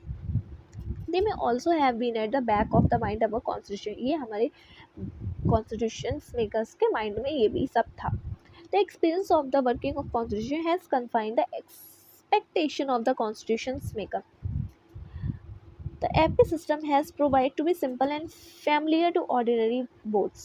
तो हमारे सिस्टम्स का जो इनका कुछ एक्सपीरियंस भी था जो कि पहले ब्रिटिशर्स भी थे वो यही फॉलो करते थे। तो उस हिसाब से हमें इस टाइप का आइडिया था, एक्सपीरियंस था उनका कि कैसे इसमें वर्क करते हैं। फैमिलियर थे हमें ये ऑर्डिनरी वोटिंग से। इट हैज़ सिंपल भी थी और फैमिलियर भी थे हम, इसलिए हमें ये अडॉप्ट करी गई है। और ये हमारी एक लार्ज पार्टी को clear majority at the centre and state level provide करती है। The system has also discourage political party that get all there. और ये सिस्टम हमारी इंकरेज करता है कि जो पार्टी जीते वो ऐसा ना हो कि वो जो वोट्स हैं वो सिर्फ एक कम्युनिटी और एक कास्ट से ही ले ले। तो ये हमारा ये वाला सिस्टम जो है वो डिस्करेज करता है। Normally the working of FPTP system result in 2 party system. ये एक टाइप से 2 पार्टी सिस्टम है, मतलब 2 खड़ी होती हैं, उनमें से कोई एक जीत जाता है। नॉर्मली ऐसा है। This means that there are 2 major competitor for power and often shared by these 2 power attorney। 2 party होती है, ठीक है। This is difficult for new party or the third party to enter the competition and share power। तो ये difficult हो जाता है एक नई पार्टी के लिए उस पावर को शेयर करना और एक कॉम्पिटिटर बनना उन पार्टीज़ के लिए। इस रेस्पेक्ट में experience of FPTP in India is slightly different. इसलिए हमारे जो FPTP होता है उसमें ऐसा नहीं होता है, वो स्लाइटली डिफरेंट है, जिसमें इंडिपेंडेंट के बाद में हमने FPTP सिस्टम अडॉप्ट किया, जिसमें हमारी एक पार्टी डोमिनेंस है and along with their exist many smaller party. इसमें हमारी बहुत सारी अलग अलग पार्टी भी पार्ट करती हैं। लेकिन FPR सिस्टम में ऐसा नहीं होता है, मतलब ज़्यादातर नहीं होता, वो सिर्फ 2 पार्टीज़ के बीच में होता है। और हमारा ये होता है या मैनी पार्टीज़ के बीच में कर सकते हैं। After 989 India is witnessing the functioning of multi party collision. और 1989 के बाद इंडिया जो है हमारी एक कोलिजन पार्टी की तरह फंक्शन कर रही है। जैसे कि अगर किसी को पार्टी में मेजॉरिटी नहीं मिल रही है तो दूसरी पार्टी जिसके पास छोटी पार्टी है लेकिन उसके पास वोट्स हैं, तो एक कोलिजन करके हम एक अपना प्राइम मिनिस्टर जो है बना सकते हैं। At the same time gradually in many states a two-party competition is emerging, but the distinguishing features of Indian party system is that rise of coalition has made it possible for new and small party। तो generally जो क्या है वो 2 party का system यहाँ भी emerge हो रहा है, राइज हो रहा है। जैसे कि अगर हम देखते हैं ज़्यादातर तो हमारी सेंट्रल लेवल पे अभी कांग्रेस और हमारी बीजेपी जो पार्टी है वो ही हमें दिखने को मिलती है। बट जो स्मॉलर पार्टी हैं उस अगर हम कोलाइड कर जाएंगे किसी भी पार्टी के साथ जो जीतेगी तो उसमें उनका भी पार्टिसिपेशन दिख जाएगा, ठीक है। तो इसलिए हमने अपना फर्स्ट पास्ट पोस्ट सिस्टम जो है वो अडॉप्ट किया। अब reservation of constituencies, what is it? FPTP जो इलेक्शन सिस्टम है उसमें कैंडिडेट जो है हाईएस्ट वोट सिक्योर करता है वो हमारा विन कर जाता है, जीत जाता है, ठीक है, उस पर्टिकुलर कॉन्स्टिट्यूंसी से। लेकिन जो जो हमारे डिसएडवांटेज जो स्मॉल ग्रुप्स और स्मॉल सोशल ग्रुप्स हैं, हाँ, जो जो हमारे स्मॉल सोशल ग्रुप्स हैं, अगर उनको हम कुछ ऐसी सीट्स नहीं देंगे जिसमें वो रिज़र्व अपने आप को कर सके कि इन सीटों से इन लोगों को ही हम ये सीट्स इन लोगों के लिए रिज़र्व है और इन सीटों से सिर्फ ये जो है इलेक्शन कंटेस्ट कर सकते हैं। तो ये ठीक रहेगा, क्योंकि हमारे पास्ट में क्या होता था, कास्ट डिस्क्रिमिनेशन बहुत होता था, जिसकी वजह से जो हमारी लोअर कास्ट थी उनको अगर हम अभी कर देंगे तो लोअर कास्ट को उतना रिप्रेजेंटेशंस नहीं मिल पाएगा। इसलिए हमारे जो कॉन्स्टिट्यूशंस मेकर्स थे उन्होंने ये रिजर्वेशंस की पॉलिसी लेके आए थे, जिसमें हमारी जो कॉन्स्टिट्यूंसीज होती हैं कुछ कॉन्स्टिट्यूंसीज में वो कॉन्स्टिट्यूंसी से सीट जो है वो रिजर्व जो कैंडिडेट्स होते हैं उस पर्टिकुलर कम्युनिटी और पर्टिकुलर सोसाइटी कास्ट के, वो ही उस कॉन्स्टिट्यूंसी से कंटेस्ट कर सकते हैं इलेक्शन। और ये जो मांग जो थी वो हमारे कॉन्स्टिट्यूशन मेकर ने हमारे ब्रिटिश ईरा पे भी करी थी, ब्रिटिश टाइम पे करी थी। तो फिर जो हमारे ब्रिटिशर्स थे उन्होंने हमें एक सेपरेट इलेक्ट्रोड नाम का एक रिजर्वेशन टाइप से दिया था। उन्होंने एक सेपरेट इलेक्ट्रोड इंट्रोड्यूस किया था, जिसमें क्या होता था कि जो हमारी कम्युनिटीज़ हैं मान लो कोई कास्ट है या फिर कोई रिलीजन है, मान लो पर्टिकुलर रिलीजन मुस्लिम रिलीजन से अगर कोई बिलोंग करता है तो सिर्फ मुस्लिम रिलीजन के इस कम्युनिटी से वोट जो है वो कंटेस्ट कर सकते हैं। इस कम्युनिटी का जो मेंबर है वो सिर्फ एक मुस्लिम होना चाहिए, ठीक है, ऐसा कह सकते हैं। और जो उनको जो वोट देंगे वो भी मुस्लिम होना चाहिए, ऐसा नहीं कि हिंदू उनको कोई वोट दे दे। ये हमारा सेपरेट इलेक्टोरेट होता था, बट हमारे टाइम पे ऐसा नहीं है। हमारे यहाँ पे क्या है, अगर किसी रिजर्व कम्युनिटी या कास्ट का अगर कोई पर्सन जो है वो कंटेस्ट कर रहा है इलेक्शन, तो उसको हर कास्ट के जो मेंबर्स हैं, हर कम्युनिटी के जो मेंबर्स हैं, कैंडिडेट्स हैं, वो सिटीजन्स हैं, वो उसको वोट करेंगे। सो सेम यहाँ पे यही लिखा हुआ है। This is even more significant in Indian social context. We had a history of caste-based discrimination. हमारे history है caste-based discrimination की. In such a social system, the FPTP electoral system can means that the dominant social group caste can everywhere and oppressed social group may continue to remain unrepresented. तो dominate वाला हमेशा dominate करेगा, जो caste group और community का है जो, और जो सोशल स्मॉल ग्रुप का जो उसको ऑपरेट कर सकते हैं, तो वो हमेशा अनरिप्रेजेंटेटिव रहेंगे। अब constitutions maker were aware of this difficulty, इसके बारे में हमारे कॉन्स्टिट्यूशंस मेकर्स को पहले ही अवेयर थे वो लोग, इसलिए need to provide a way to ensure fair and just representation to the operate social group. इसलिए उनको पता था कि उनको इंश्योर करना है उन जो स्मॉल जो ऑपरेट सोशल ग्रुप हैं उनको रिप्रेजेंट देने के लिए, जिससे कि हमारा फेयर और जस्ट मैनर हो पाए।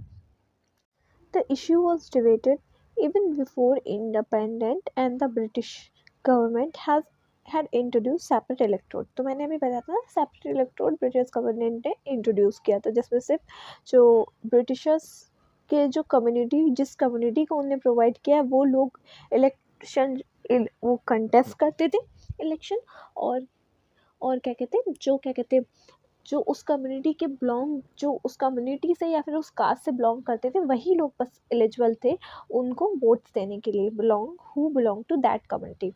इन the Constituent Assembly, many members expressed a fear that this will not suit our purpose. Therefore, it was decided to adopt the system of reserve constituency. So क्या हुआ, हमारे जो कॉन्स्टिट्यूंट असेंबली में जब constitution बन रहा था, तब जो वहाँ के मेंबर्स थे उन्होंने इस पर फियर दिखाया कि ये हमारे इंडिया के लिए ये सूट नहीं करेगा। तो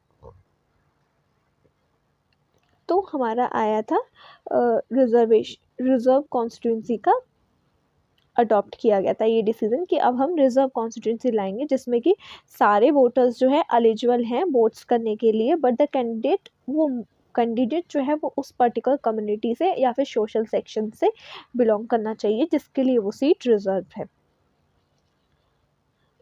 There are certain social groups which may be spread across the country. In a particular constituency, their number may not be sufficient to be able to influence the victory of candidate। क्योंकि बहुत सारे हमारे India में, हमारे यहाँ बहुत सारे social groups हैं जो कि हमारी कंट्री में स्प्रेड है अलग अलग, जो कि अगर किसी पर्टिकुलर कॉन्स्टिट्यूंसी से कोई मेंबर कॉन्स्टिट्यूट हुए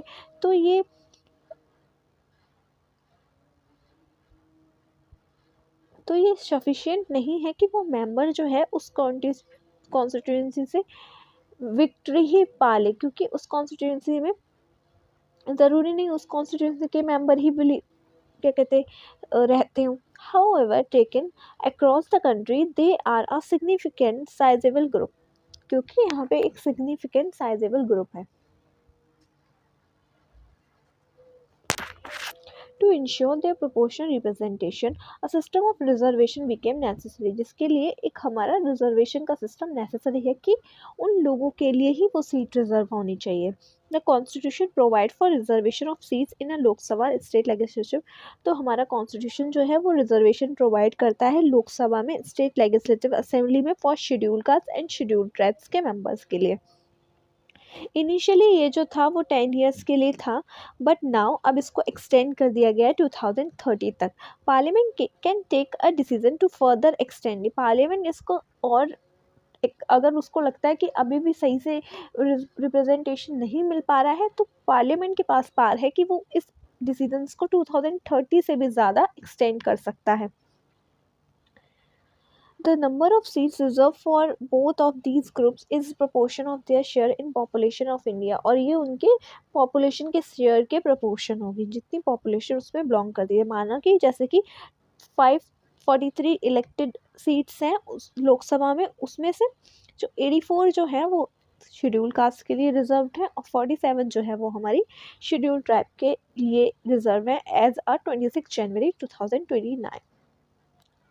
okay, so now who decide which constituency to be reserve, और किस बेसिस पे ये डिसीजन लिया जाएगा कि कौन सी कॉन्स्टिट्यूंसी है जो रिजर्व रहेगी। This decision is taken by, ये जो है एक हमारी डिलिमिटेशन कमीशन है, वो एक इंडिपेंडेंट बॉडी है जो ये डिसाइड करेगी कि कौन सी रिजर्व कमिटी कॉन्स्टिट्यूंसी बनानी है और कौन सी नहीं, जो कि हमारी एक प्रेसिडेंट ऑफ इंडिया के द्वारा अपॉइंट करी जाएगी और जो कि हमारे वर्क करेगी collaboration with election commission of India के साथ में वर्क करेगी। और ये अपॉइंट करी जाएगी सिर्फ और सिर्फ पर्पस होगा इसका, जो बाउंड्रीज है कॉन्स्टिट्यूंसीज की ऑल ओवर इंडिया में, उनको डिसाइड करना कि कौन सी कॉन्स्टिट्यूंसी, जैसे कि मान लो ये उत्तर प्रदेश है और ये बिहार है, अब इसमें से हमें डिसाइड करना है कि डिलिमिटेशन जो कमीशन है वो डिसाइड करेगी कितना पोर्शन जो है उत्तर प्रदेश की कॉन्स्टिट्यूंसी माना जाएगा और कितना प्रोविजन जो है वो हमारी बिहार की कॉन्स्टिट्यूंसी माना जाएगा। और a quota of constituencies to be reserve in each state is fix depend on the proportion, और जो कोटा जो रिजर्व किया जाएगा एससी और एसटी कास्ट का, वो हर स्टेट की पॉपुलेशन के हिसाब से डिपेंड करता है। कहीं पे एससी वालों की ज़्यादा पॉपुलेशन है, कहीं पे एसटी वालों की ज़्यादा पॉपुलेशन है, तो ऐसा नहीं हो कि क्या कहते हैं, जहाँ पे जिसकी मानो वहाँ पे पॉपुलेशन बहुत कम है एसटी वालों की, लेकिन फिर भी उनको रिजर्वेशन दिया जा रहा है बहुत ज़्यादा, तो ये भी गलत हो जाएगा। After drawing the boundaries, the delimitation commissions look at the composition of population in each constituency. Those constituencies that have a highest population of scheduled tribes population are reserved for scheduled castes. In the case of scheduled castes, the delimitation commission looks at two things. तो क्या होता है, जब boundary draw करने के बाद में delimitation commission जो होती है वो हमारी देखती है पॉपुलेशन क्या है, एसटी जो कास्ट की जो पॉपुलेशन है उस कॉन्स्टिट्यूंसी में कितनी है, और उसके प्रोपोर्शन में उसके लिए सीट जो है वो रिजर्व कर दी जाती है। और शेड्यूल कास्ट के केस में ये थोड़ा डिफरेंट होता है, इसमें जो डिलिमिटेशन कमीशंस हैं वो दो चीज़ों को देखती है कि वो ऐसी कॉन्स्टिट्यूंसी लेती है जिसमें higher proportion of constitution population होती है, जिसमें सबसे ज़्यादा प्रोपोर्शन होते हैं शेड्यूल कास्ट की पॉपुलेशन के, और but it also spread these constituencies in different regions of the state, और उसको वो अलग अलग स्टेट में भी स्प्रेड कर देती है। This is done because the schedule caste population is generally spread evenly through out the country. और क्या है कि ये इसलिए करती है क्योंकि अलग अलग स्टेट्स में भी कर देती है, क्योंकि जनरली ऐसा होता है कि शेड्यूल कास्ट की जो पॉपुलेशन है वो हर एक स्टेट में है, और जो शेड्यूल ट्राइब की है वो कुछ कुछ स्टेट्स में ही है, और कुछ कुछ स्टेट्स में तो बिल्कुल भी शेड्यूल ट्राइब्स नहीं है अपने इंडिया में। These reserves constituencies can be rotated each time, और ये हमेशा रोटेट करती रहती हैं कि कभी कोई सी जगह पे कॉन्स्टिट्यूंसी रिजर्व है इस कास्ट के लिए और कभी कौन सी जगह पे। Constitution does not make similar reservation for other disadvantage groups. Constitution जो है हमारा वो किसी और अदर जो डिसएडवांटेज ग्रुप है उसके लिए इस टाइप का रिजर्वेशन जो है वो प्रोवाइड नहीं करता है।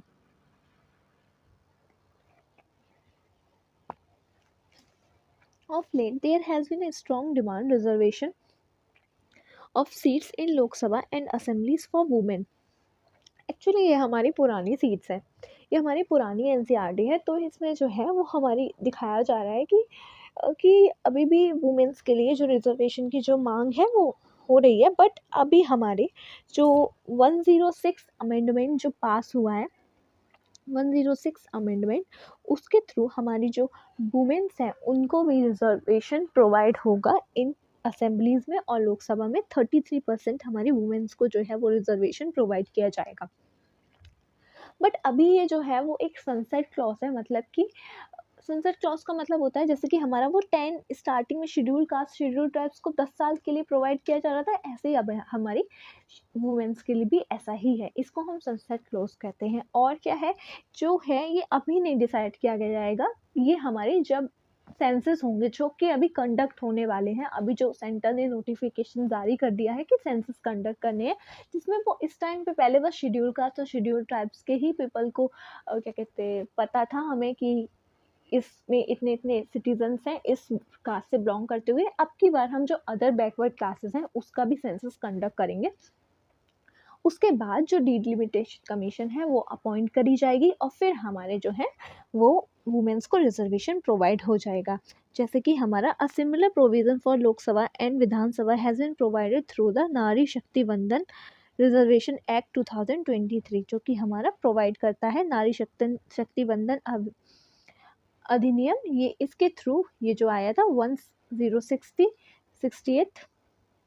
60th अमेंडमेंट है हमारे कॉन्स्टिट्यूशन का। Okay, so free and fair elections to test of any election system is availability to ensure a free and fair election process. तो किसी भी इलेक्शंस का एक ट्रू टेस्ट तब होता है जब वो उसमें अवेलेबिलिटी हो इंश्योर करने की फ्री और फेयर इलेक्शन, उसकी जो प्रोसेस हो वो फ्री हो, किसी को भी किसी की तरफ भी बाइज ना हो। अगर हमें डेमोक्रेसी चाहिए है तो और हमें वो अपने ट्रांसलेट करनी है अपने ग्राउंड पे, तो ये इम्पॉर्टेंट है कि हमारे जो इलेक्शन हुए हैं वो ट्रांसपेरेंट हो और इम्पार्शियल हो, वो किसी को भी फेवर ना करे, किसी भी कैंडिडेट को नहीं, ना किसी पार्टी को। सेम चीज़ यहीं पे लिखे, if we want democracy to be translated into reality on the ground it is important that election is impartial and transparent. Okay, the system of election must also allow the aspiration of votes to find legitimate expression through the electoral result. Legitimate find करें electoral result के through. Okay, so free and fair election होना हमारे लिए बहुत ज़रूरी है। सो अभी कितना रह गया है हमारा, लेट्स चेक। अभी तो है, चलिए जल्दी जल्दी करते हैं, बट समझ में भी आना चाहिए हमें, ऐसे जल्दी जल्दी करते हैं। So universal franchise and right to contest election, what is it, ये क्या होता है? तो हमारे दिमाग में दो क्वेश्चन ये भी आते हैं कि क्या मेथड है कॉन्स्टिट्यूशन इलेक्शन होने के, उसके अलावा ये क्वेश्चंस तो आते हैं कि कौन हमारे जो इलेक्शन जो है वो कंटेस्ट करेगा, ठीक है, और कौन वोटर्स होंगे, ठीक है, ये दोनों क्वेश्चंस हमारे आते हैं। Who are the voters and who can contest election, और कौन कंटेस्ट करेगा elections. In both these represents our constitution follow the well established democratic practice. इसमें भी हमारा जो कॉन्स्टिट्यूशन वो एक वेल एस्टेब्लिश्ड डेमोक्रेटिक प्रोसेस जो है वो फॉलो करता है, जिसमें कि हमने पहले ही पता है कि डेमोक्रेटिक इलेक्शन जो है वो पार्टिसिपेशन रिक्वायर करते हैं सारे अडल्ट सिटीजन्स का। ऐसा नहीं है कि किसी को हम छोड़ दें, जैसे कि हम टैक्स के बेसिस पे डिसाइड कर लें कि भाई जो टैक्स पे करते हैं बस वही लोग वोट कर सकते हैं, या फिर वुमेन्स जो हैं और जो सोशली और बैकवर्ड जो लोग हैं वो लोग वोट नहीं करेंगे, सिर्फ जो ऊपर वाले लोग हैं वो लोग वोट करेंगे। तो ये फ्री और फेयर इलेक्शन नहीं होगा, ये हमारी अडल्ट सफ्रेज नहीं है। यूनिवर्सल अडल्ट सफ्रेज वो होती है कि ये जो हमारे ऑल अडल्ट सिटीज़न हैं, जो हमारी कंट्री के जितने भी अडल्ट सिटीज़न हैं वो सब एलिजिबल हों वोट करने के लिए, उसको हम यूनिवर्सल अडल्ट सफ्रेज कहते हैं, और जो हमारे यूनिवर्सल अडल्ट फ्रेंचाइज भी बोलते हैं। ओके, जैसे कि दिस क्या है, that democracy election required that all adult citizen of country must be eligible to vote in elections. वो ऑल सारे सिटीजन्स जो हैं अडल्ट जो हैं वो वोट करने के लिए एलिजिबल हो। तो हमारे यहाँ क्या है, जो 18 ईयर्स ओल्ड जो अडल्ट हो जाते हैं वो उनको अलाउ है कि वो एलिजिबल हैं वोट्स देने के लिए, ठीक है। और in many countries citizen had to fight long battle with the rulers to get this right. बहुत सारी कंट्रीज़ में उन्हें सिटीजन्स को जो है वो बैटल लड़नी पड़ती है ये राइट पाने के लिए, लेकिन क्योंकि जो वुमेन्स को जो थे पास्ट, हमारे यहाँ क्या था, पास्ट में भी वुमेन्स को राइट नहीं थे। ब्रिटिश ईरा के टाइम पे हमारे यहाँ भी वुमेन्स को राइट नहीं थे, और जो सिर्फ टैक्स पे करते थे उनको राइट्स था वोट करने का। बट हमारे इंडिपेंडेंट होने के बाद हमारा जो कॉन्स्टिट्यूशन है वो गारंटी करता है कि जो हमारा अडल्ट है सिटीज़न का, उसको राइट टू वोट है, ये हमारा राइट है। Okay. Till 1989 an adult Indian meant an Indian citizen below the, और क्या हुआ था कि एज ऑफ 21 से जो 1989 तक जो जिसकी 21 एज थी वो एलिजिबल था वोट करने के लिए। बट अमेंडमेंट आने के बाद हमारे कॉन्स्टिट्यूशन में अमेंडमेंट आया जिसमें कि अब हम 18 ईयर वाला पर्सन जो है वो भी एलिजिबल है वोट करने के लिए। और ये इंश्योर करती है कि सारे जो हमारे इंडिया के जो लोग हैं वो पार्टिसिपेट कर पाएँ इलेक्शंस के अपने रिप्रेजेंटेटिव सेलेक्ट करने के लिए। ठीक है, selecting their representatives. This is consistent with the principle of equality, क्योंकि ये हमारा इक्वालिटी और नॉन डिस्क्रिमिनेशन हमारा कॉन्स्टिट्यूशन में लिखा हुआ है, और ये हमारा राइट है कि कोई भी हमारे से डिस्क्रिमिनेट नहीं कर सकता है कि किसी भी बेसिस पे, हमारे कास्ट के बेसिस पे, हमारे जेंडर के बेसिस पे, हमारे सेक्स के बेसिस पे, हमारी प्लेस ऑफ बर्थ के बेसिस पे, हमारे रिलीजन के बेसिस पे, इन सारी चीज़ों के बेसिस पे हमारे से कोई भी डिस्क्रिमिनेट नहीं कर सकता है, और हमारे लिए सब जो है वो इक्वल है। तो ये इस प्रिंसिपल को फॉलो करता है। Okay. Many people thought and may think so today that giving the right to vote everyone irrespective of education quality was not right।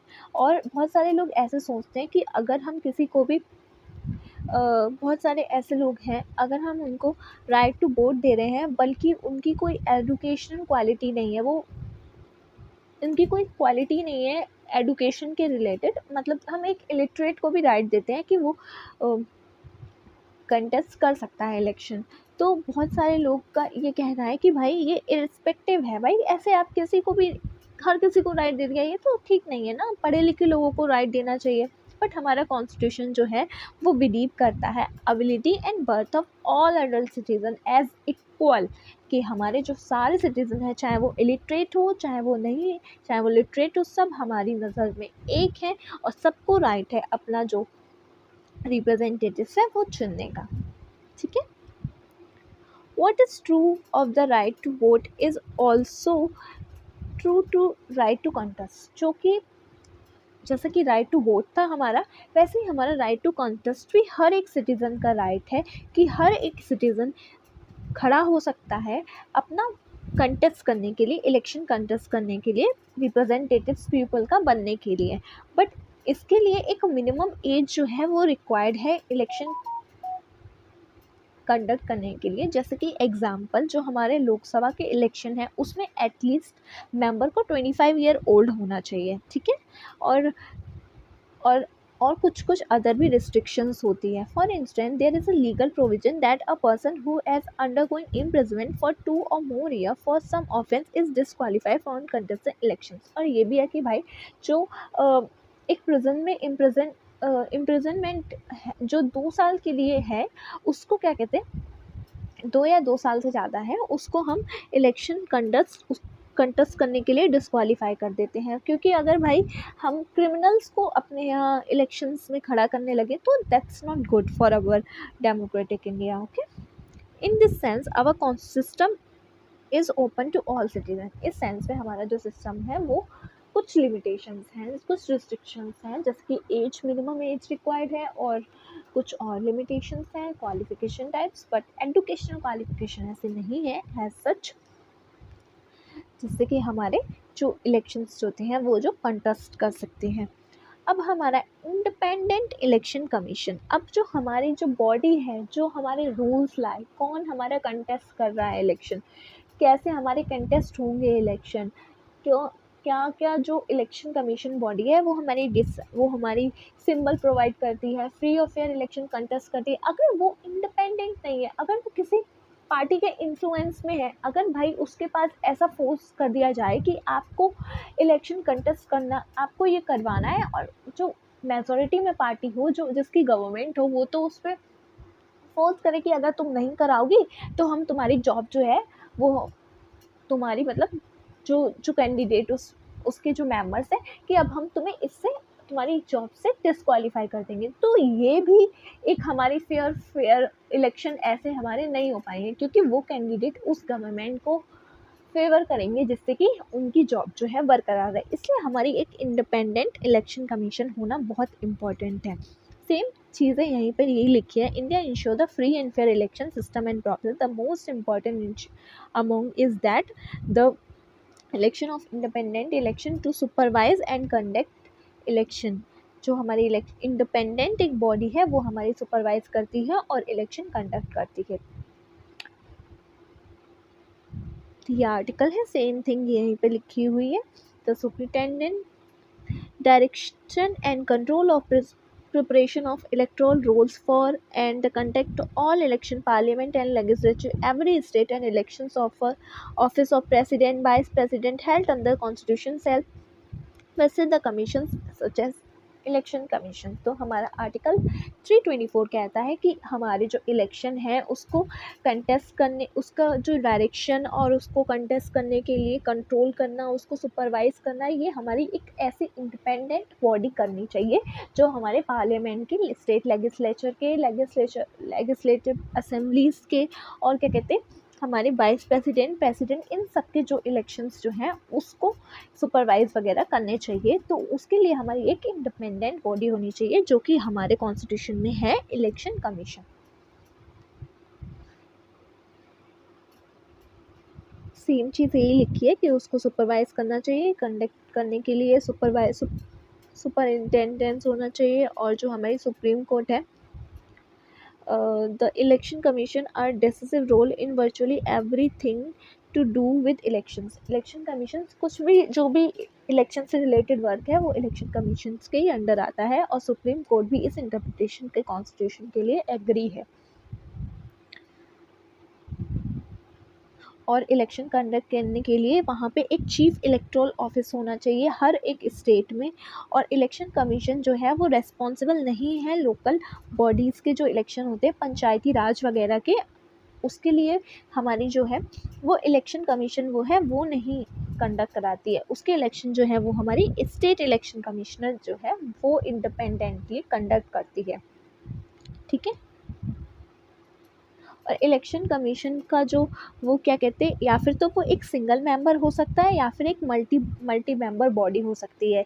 Till 1989 तक हमारा जो इलेक्शन कमीशन था वो हमारा एक सिंगल मेंबर हैंडल करता था, बट 1989 के बाद जो हमारे इलेक्शंस हैं वो हमारे 2 इलेक्शन कमिश्नर अपॉइंट हुए। वो अब हमारी एक मल्टी मेंबर बॉडी बन गई थी, जो वो हमारे इलेक्शंस जो है वो हमारे देखती है, सुपरवाइज करती है। और 1993 के बाद 2 election commissions were once again appointed and the commission became multi member and has remain multi member since then. और उसके बाद हमारे 2 और अपॉइंट हो गए, उसके बाद हमारी अभी ये 2 मेंबर से मल्टी मेंबर बन गई है, और अभी तक ही हमारी मल्टी मेंबर हो गई है। There was a sharp difference of opinion between Dan and the chairperson commission and the other commission who had been much power। तो बहुत ज़्यादा उनके जो ओपिनियन होता है उनमें डिफरेंसेस आ जाते हैं चीफ इलेक्शन कमीशन में और जो अदर मेंबर हैं उनके अपोजिशन में। इस मैटर पे सेटल करने के लिए जो हमारी सुप्रीम कोर्ट है वो ये मैटर जो है हमारी सुप्रीम कोर्ट के द्वारा सेटल किया गया, जिसमें कि now there is a general consensus that a multi-member election is more appropriate as power is shared and there is great accountability। मतलब कि क्या था कि अगर ऐसा आया कि अगर मल्टी मेंबर बॉडी होगी तो भाई उनके बीच में बहुत ज़्यादा तनाव हो जाएगा, वो लोग एक डिसीजन पे एग्री नहीं करेंगे। बट हमारी सुप्रीम कोर्ट ने इस बात पे एग्री किया कि एक मल्टी मेंबर बॉडी होनी चाहिए ये, जिससे कि हमारे जो इलेक्शंस जो हैं वो अप्रोप्रिएट हो पाएँ और उसमें ग्रेटर अकाउंटेबिलिटी रहे। ठीक है, ऐसा नहीं हो कि अब एक ही मेंबर सब कुछ डिसाइड कर रहा है, ये भी नहीं होना चाहिए। ठीक है, इसलिए। और जो चीफ इलेक्शन कमीशन है presides over the election commission does not have more power than the other election commission। तो जो चीफ इलेक्शन कमीशन के पास में जो ऐसा नहीं है कि उनके पास मोर पावर है अदर इलेक्शन कमीशन के बराबर से। ठीक है। उनको इक्वल पावर होती है ऑल डिसीजंस लेने की। कलेक्टिवली बॉडी है, कलेक्टिव मतलब एक साथ वो डिसीजन लेते हैं, एक डिसीजन के लिए वो सब रेस्पॉन्सिबल हैं। और ये जो है अपॉइंट करे जाते हैं हमारे प्रेसिडेंट ऑफ इंडिया के द्वारा, जो कि on the advice of council of ministers की एडवाइस पर किए जाते हैं। तो ये पॉसिबल है हमारी बॉडी के लिए। हमारी जो काउंसिल ऑफ मिनिस्टर है वो हमारी गवर्नमेंट ही तो है। तो ये पॉसिबल है कि जो हमारे मेंबर्स जो है वो partition appoint a partial person of the commission who might favour them. तो वो भाई उनके पार्ट में पार्शियल हो सकते हैं वो उनको। बट इस फेयर के लिए हमने कुछ चेंज करे हैं, जिसमें कि जो many person have suggested that different matter should be followed that make consultation with the leader of opposition and chief justice of India. उसमें भी हमें ऐसा नहीं है कि सिर्फ और सिर्फ कॉन्स्टिट्यूशन के जो काउंसिल ऑफ मिनिस्टर हैं वही डिसाइड करें। उसकी वजह से हमने जो और मेंबर्स को भी ऐड किया है, उनकी एडवाइस भी मैंडेटरी है। जैसे कि हमारे जो चीफ जस्टिस ऑफ इंडिया है और जो अपोजिशन लीडर है उसकी भी एडवाइस ज़रूरी है। उन सब की एडवाइस के बाद ही हमारा इलेक्शन कमीशन के मेंबर्स और चीफ इलेक्शन कमिश्नर जो है वो अपॉइंट करे जाते हैं। क्योंकि ऐसा नहीं है कि अपोजिशन फिर कहेगी, अगर मान लो गवर्नमेंट चाहे ऐसा आदमी को अपॉइंट करना, तो अपोजिशन और जो चीफ जस्टिस ऑफ इंडिया है वो उसको अपोज करेंगे और उन तीनों कंबाइन करके अपना डिसीजन लेंगे, तब जाके हमारे ये इलेक्शन कमीशन जो है वो अपॉइंट होगी। और जो हमारे इलेक्शन कमीशन के जो ईयर है वो उनकी 6 ईयर टर्म है, उनका टर्म इतना है। और उनकी एज जब तक 65 नहीं हो पाए, जो भी पहले हो जाएगी उसमें वो उनकी एक्सपायर रिमूव कर दिए जाएंगे, उनको उनकी स्पेस उससे। ठीक है,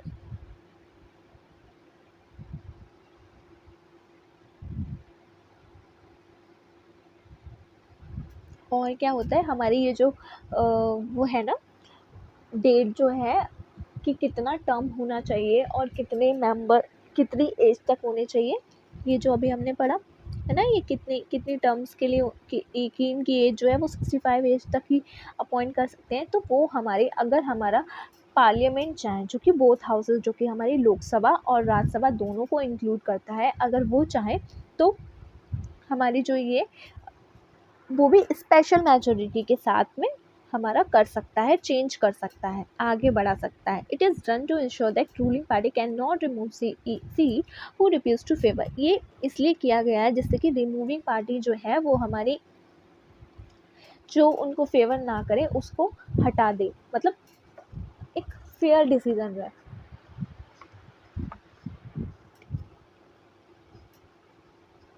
सो अब हमारी ये स्पेशल मेजोरिटी क्या होती है? स्पेशल मेजोरिटी हम नेक्स्ट चैप्टर्स में आगे भी पढ़ेंगे, पर हमारी स्पेशल मेजोरिटी जो है वो हमारी होती है कि जो 2/3 मेंबर जो हैं वो प्रेजेंट हो वोट करने के लिए, और उसके बाद plus simple majority of the total member of the house. Simple मतलब कि एक तो 2/3 जो मेंबर उसमें प्रेजेंट है, उसके बाद जो 50% जो सिंपल मेजोरिटी से जो मेंबर होते हैं पूरे टोटल मेंबर, वो उसकी मेजोरिटी। ठीक है, तब ये पूरी मिला के सिंपल हमारी स्पेशल मेजोरिटी बनती है कि पूरे तो पहले तो 2/3 वो मेंबर्स उसके फेवर में वोट करें जो कि प्रेजेंट हो और वोट कर रहे हों, और दूसरे वो जो क्या कहते हैं पूरे मेंबर हो। ऐसा नहीं हो कि सिर्फ प्रेजेंट हो उनने वोट कर दिया, जो हमारे पूरी मेंबर्स हैं, पूरी हमारी उसके मेंबर्स हैं किसी हाउस के, वो पूरे मेंबर्स वोट करें। उसके बाद दोनों को ऐड करके जो जीतेगा तब हमारा ये किया जाएगा। ओके, और हमारे इलेक्शन कमीशन के वाइड रेंज ऑफ फंक्शन होते हैं, जैसे कि हमारा सुपरवाइज करना, प्रिपरेशन को देखना कि जो वोटर्स की लिस्ट है वो अप टू डेट है कि नहीं है, हमारे एफर्ट्स लगाना कि इंश्योर करें कि जो वोटर्स हैं वो किसी एरर तो नहीं है उनमें, like non existence of name registers, मतलब उसमें कोई ऐसा तो नहीं है कि जो एलिजिबल नहीं है उनको हम वोट देने को दे रहे हैं, ऐसा ना हो। और इलेक्शन का प्रिपरेशन करना, इलेक्शन का शेड्यूल करना, इलेक्शन का नोटिफिकेशन निकालना, नॉमिनेशन फाइल करना कि लास्ट डेट क्या है नॉमिनेशन फिल करने की, क्या हमें लास्ट डेट, कैसे हमें विड्रॉल करना है पोलिंग को, कैसे क्या काउंटिंग है डेट की, क्या रिजल्ट की क्या डेट है, ये सब डिसाइड करना भी हमारे इलेक्शन कमीशन का ही काम है। और इस एंटायर प्रोसेस के टाइम पे ये इलेक्शन कमीशन की पावर है कि वो डिसाइड करे कि क्या फ्री और फेयर पोल कैसे हम इंश्योर कर सकें कि एंटायर प्रोसेस में। ओके, और अगर कुछ हो तो वो उसको पोस्टपोन भी कर सकती है, इलेक्शन को कैंसिल भी कर सकती है, और स्पेशल स्टेट और स्पेशल जो कॉन्स्टिट्यूंसी है उसके एटमॉस्फेयर अगर उसमें ख़राब है तो ये काम कर सकती है। मतलब अगर कहीं पे ऐसा हो रहा है कि कहीं पे इश्यू चल रहा है कोई भी, तो हमारी इलेक्शन कमीशन जो है वो पोस्टपोन कर सकती है इलेक्शन। ओके, और कहीं पे अगर गलत हो रहा है, उसको लगा है कि यहाँ पे गलत हुई है, तो वो फ्री और फेयर इलेक्शन करने के लिए वो दोबारा से ऑर्डर दे सकती है कि रीपोल किया जाए, दोबारा से रीपोलिंग हो जाए। Election commission accords recognition to political party and awards, और ये हमारी पॉलिटिकल जो पार्टी है उनको सिंबल भी प्रोवाइड करती है, क्योंकि और election commission has very limited staff, इसका एक लिमिटेड स्टाफ खुद का जो है वो बहुत ज़्यादा लिमिटेड होता है। ये जो है जो एडमिनिस्ट्रेटिव मशीनरी होती है उनकी हेल्प से जो है इलेक्शन जो है वो कंडक्ट करती है। However, once the election process has begun, the Commission has control over the administration as far as election-related work is concerned. जैसे ही elections की ये पूरी process start होती है, वो जो commission होती है, वो जो administration होते हैं, उस पर पूरा control कर लेती है और फिर पूरा work उस पर करती है। During the election process, the administrative officers of the state and central government are assigned elections related duty and in respect. तो जब ये पूरी चीज़ें होती हैं तो जो एडमिनिस्ट्रेटिव ऑफिसर्स होते हैं हमारे स्टेट्स के और सेंट्रल गवर्नमेंट के, वो ये पूरी उनको ड्यूटी असाइन कर दी जाती है कि आपको ये ड्यूटी मिली है, आपको ये चीज़ करनी है। और इसके ऊपर हमारी जो इलेक्शन कमीशन होती है उसका पूरा मतलब कंट्रोल होता है, और वो किसी भी मेंबर्स को, किसी भी मतलब ऑफिसर को कभी भी स्टॉप कर सकती है, कभी भी ट्रांसफ़र कर सकती है, अगर उसे लगे कि वो जो है गलत हो रहा है यहाँ पे, या कुछ भी कर सकती है। वो सारी पावर जो है वो इलेक्शन कमीशन के पास है। जो हमारी इलेक्शन कमीशन है वो हमारी has emerge as a independent authority, वो हमारी एक इंडिपेंडेंट अथॉरिटी की तरह इमर्ज हुई है, जो कि फेयरनेस की से इलेक्शन जो है वो कंडक्ट करती है, जो कि इम्पार्शियल है और अनबाइस्ड है किसी भी मैनर में। ठीक है, the record of election commission also shows that every improvement in the functioning of institution does not require legal or constitutional changes। और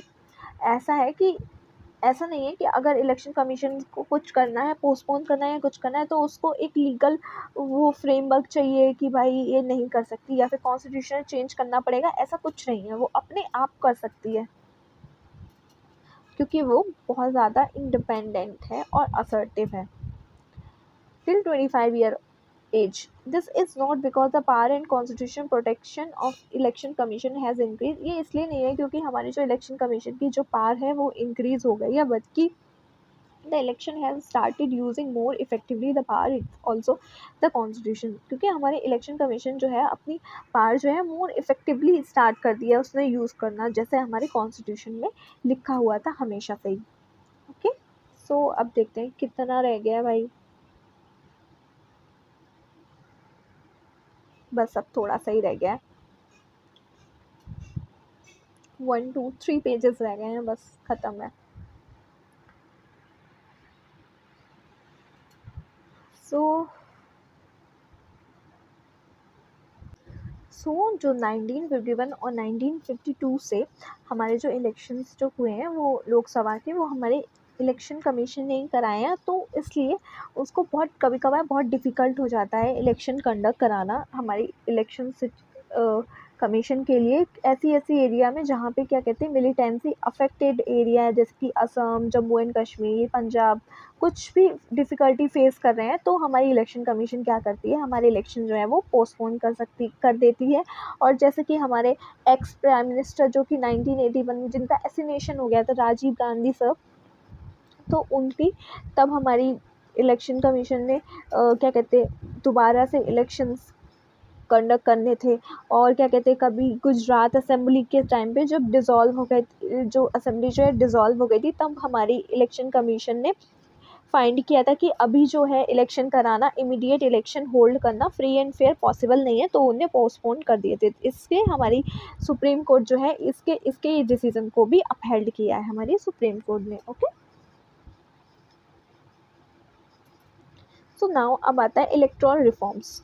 no system of election can ever be perfect and in actual election process there are bound to be many flaws and limitations. Every democratic society has to keep searching for mechanism to make elections free and fair of the maximum. तो ऐसा है कि हमारा जो elections जो है actual में कोई भी ऐसी प्रोसेस नहीं है, ऐसा सिस्टम नहीं है जो एकदम परफेक्ट हो। हर किसी में कोई फ्लॉज होते हैं, कोई कुछ लिमिटेशंस होती हैं हर एक सिस्टम की। तो उसलिए हमारी जो सोसाइटी है वो हमेशा ही ऐसा मैकेनिज्म सर्च करती रहती है, ऐसे रिफॉर्म्स लाती रहती है जिससे कि हम फ्री और फेयर इलेक्शंस कंडक्ट कर सकें, जिससे कि विद द एक्सेप्टेंस ऑफ, जिससे कि अडल्ट सफरेज हमने एक्सेप्ट करी थी, और freedom to contest elections and establishment of an independent election commission. India has tried to make election process free and plus. ये सब करने के बाद में हमने कोशिश करी थी कि जो हमारे इलेक्शन जो हैं वो हमेशा फ्री और फेयर हो पाए, क्योंकि पास्ट 72 ईयर्स से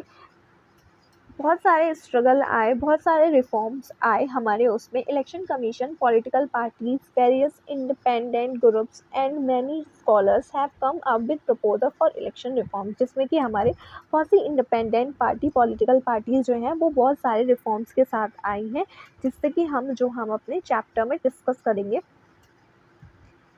changing the constitution provision discuss in this chapter, चूँकि हम इस चैप्टर में जो सजेशन है वो प्रोवाइड करेंगे, वो क्या क्या है, वो है our system of election should be change. हमारा जो इलेक्शन है मेथड, जिससे हम फर्स्ट पार्ट पोस्ट सिस्टम है उसको चेंज करके पीआर सिस्टम में कन्वर्ट कर देना चाहिए, क्योंकि अब हम लोग प्री इंडिपेंडेंट के टाइम पे हम थोड़े ऐसे थे कि क्या कहते हैं ये बहुत ज़्यादा सिंपल है, इसलिए हम एक्सेप्ट कर लेते हैं, क्योंकि अभी हमें आगे अपनी चलानी है, स्टेबल गवर्नमेंट चाहिए। बट अब हम लोग इतने रेडी हो गए हैं, अब हम इलेक्शन कंडक्ट कर सकते हैं पीआर सिस्टम से भी, क्योंकि उसमें जो मेजॉरिटी पार्टी है उसको भी वोट, मेजॉरिटी जो कैंडिडेट्स हैं उसका जो कैंडिडेट है वो विन करता है। और इसमें क्या होता है, हमारे जो अगर जिसको मेजॉरिटी वोट नहीं मिले हैं तो भी वो विन कर जाता है। ठीक है, और हमारा प्रोविज़न है कि जो हमारे रिजर्वेशन प्रोवाइड करना वुमेंस को, 1/3 वुमेंस को इलेक्ट करना असेंबली में, पार्लियामेंट में, जो कि अब हमारा रूल आ गया है, एक्ट आ गया है, जिससे अब हमारा 106 एक्ट से अमेंडमेंट एक्ट से होगा। ठीक है, और मनी का, इलेक्ट्रल पॉलिटिक्स की जो मनी है उसको कंट्रोल करना, कि गवर्नमेंट जो है उसको स्पेशल फ़ंड प्रोवाइड करना, किसी government out of special fund तो नहीं प्रोवाइड कर रही है, क्या कोई क्रिमिनल केस का जो कैंडिडेट तो नहीं भाई इलेक्शन कर रहा है। तो इसलिए जो हमारे जो केस क्रिमिनल्स जो हैं वो कभी कभार क्या होता है, हमारे जो क्रिमिनल्स होते हैं वो भी इलेक्शन कंटेस्ट कर सकते हैं, क्योंकि वो हमारे उनके जो अभी जिस हिसाब से रूल्स हैं उसमें नहीं आते। तो ये जो हमारे कोर्ट में अभी पेंडिंग है कि क्या हमें अपने क्रिमिनल्स को भी अपना ये राइट देना चाहिए कि वो इलेक्शन करें, ये तो गलत हो जाएगा फिर। और हमारे यहाँ यूज़ कंप्लीट बैन लगा देना कास्ट पे, रिलीजन पे, ये सारे कैंपेन मतलब रिलीजन और कास्ट के बेसिस पे कोई भी कैंपेन नहीं करनी है हमें इलेक्शन की, हमें ट्रांसपेरेंसी लेके आनी है। और क्या कहते हैं, ये कुछ सजेशन ये दिए गए हैं, बट ये consensus about the suggestions, even if there was a consensus there are limit to. तो अगर हमें ये सब फॉलो भी कर लें उसके बाद भी इसमें भी कुछ लिमिट्स हैं।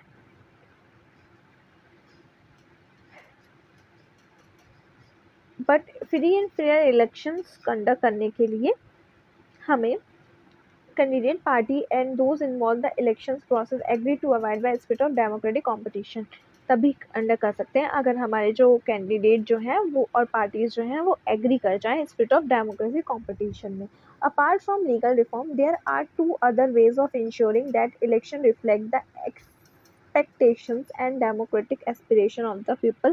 One is of course that people themselves had to be more vigilance, more activated, involved in political activity, but there are limits to extent to which ordinary people can engage in politics on a regular basis. Therefore, it is necessary that every political institution and voluntary organization are developed and are active in function as watchdog for ensuring free and fair election. ऐसा नहीं है कि हमारा एकदम perfect है, कुछ कुछ उसमें भी फ्लॉज हैं, बट उसके लिए हमारे जो कैंडिडेट्स हैं, पॉलिटिकल जो पार्टीज़ हैं और जो हमारे कैंडिडेट जो इलेक्शन में जो वोट देते हैं वोटर्स हैं उनको भी इतना अपना विजिलेंस रखना चाहिए जिससे कि हमारे जो इलेक्शंस हैं उनको एक वॉच डॉग की तरह वर्क करना चाहिए जिससे कि हमारे इलेक्शंस जो हैं वो फ्री और फेयर हो जाएं. Okay, so this is the conclusion. हमने इस चैप्टर में ये पढ़ा कि कौन कौन से सिस्टम्स होते हैं, क्या क्या होते हैं. आप बस एक बार रीड कर लीजिएगा, आपको समझ में आ जाएगा. तो यहाँ पे हमारा ये चैप्टर ख़त्म होता है. अब हम आपसे मिलेंगे अपने नेक्स्ट चैप्टर में. तब तक के लिए अगर आपको कोई भी डाउट है, कोई भी ऐसी चीज़ है जो समझ में नहीं आई है तो आप पूछ सकते हैं. एक्चुअली ये चैप्टर ना थोड़े बड़े हो जा रहे हैं क्योंकि इसमें बहुत ज़्यादा मैं एकदम लाइन टू लाइन समझा रही हूँ, इसलिए अगर मैंने बीच में थोड़ी बहुत लाइनें नहीं भी पढ़ी हैं बट मैंने उसका आपको कोर समझा दिया है. आप अगर एक बार उसको ये वीडियो देखने के बाद में आप एक बार अच्छे से जब पढ़ेंगे ना तो आपको सब समझ में आ जाएगा कि मैंने जो भी समझाया है. और फिर भी अगर आपको नहीं कोई डाउट हो रहा है तो आप मुझे कमेंट कर दीजिएगा, मैं आपको एक्सप्लेन कर दूँगी उसके बारे में. ओके, और मेरे चैनल को सब्सक्राइब कर दीजिए और बेल आइकन प्रेस कर लीजिए जिससे कि मेरी जब भी मैं वीडियो अपलोड करूँ आपको नोटिफिकेशन मिल जाए. आपको पता ही है मैं ऑल्टरनेटिव डेज पे अपनी वीडियोस देती रहती हूँ आपको. और मेरी हमने क्लास 11 की फ़िज़िकल ज्योग्राफी भी स्टार्ट कर रखी है सीरीज़ जिसमें हमने 4 चैप्टर कंप्लीट कर लिए हैं. और हमारे विज़न आईएएस के जो करंट अफेयर्स हैं उसकी भी सीरीज़ चल रही है जिसमें हमने मई के अभी करंट अफेयर्स करे हैं. अभी पूरे सीरीज़ आने और वीडियोज़ आनी बाकी हैं, तो उसके लिए आप मेरे चैनल को सब्सक्राइब कर दीजिए और वीडियोज़ आप देखना चाहें तो देख लीजिए. Okay, thank you. अब हम मिलते हैं अपनी नेक्स्ट वीडियो में.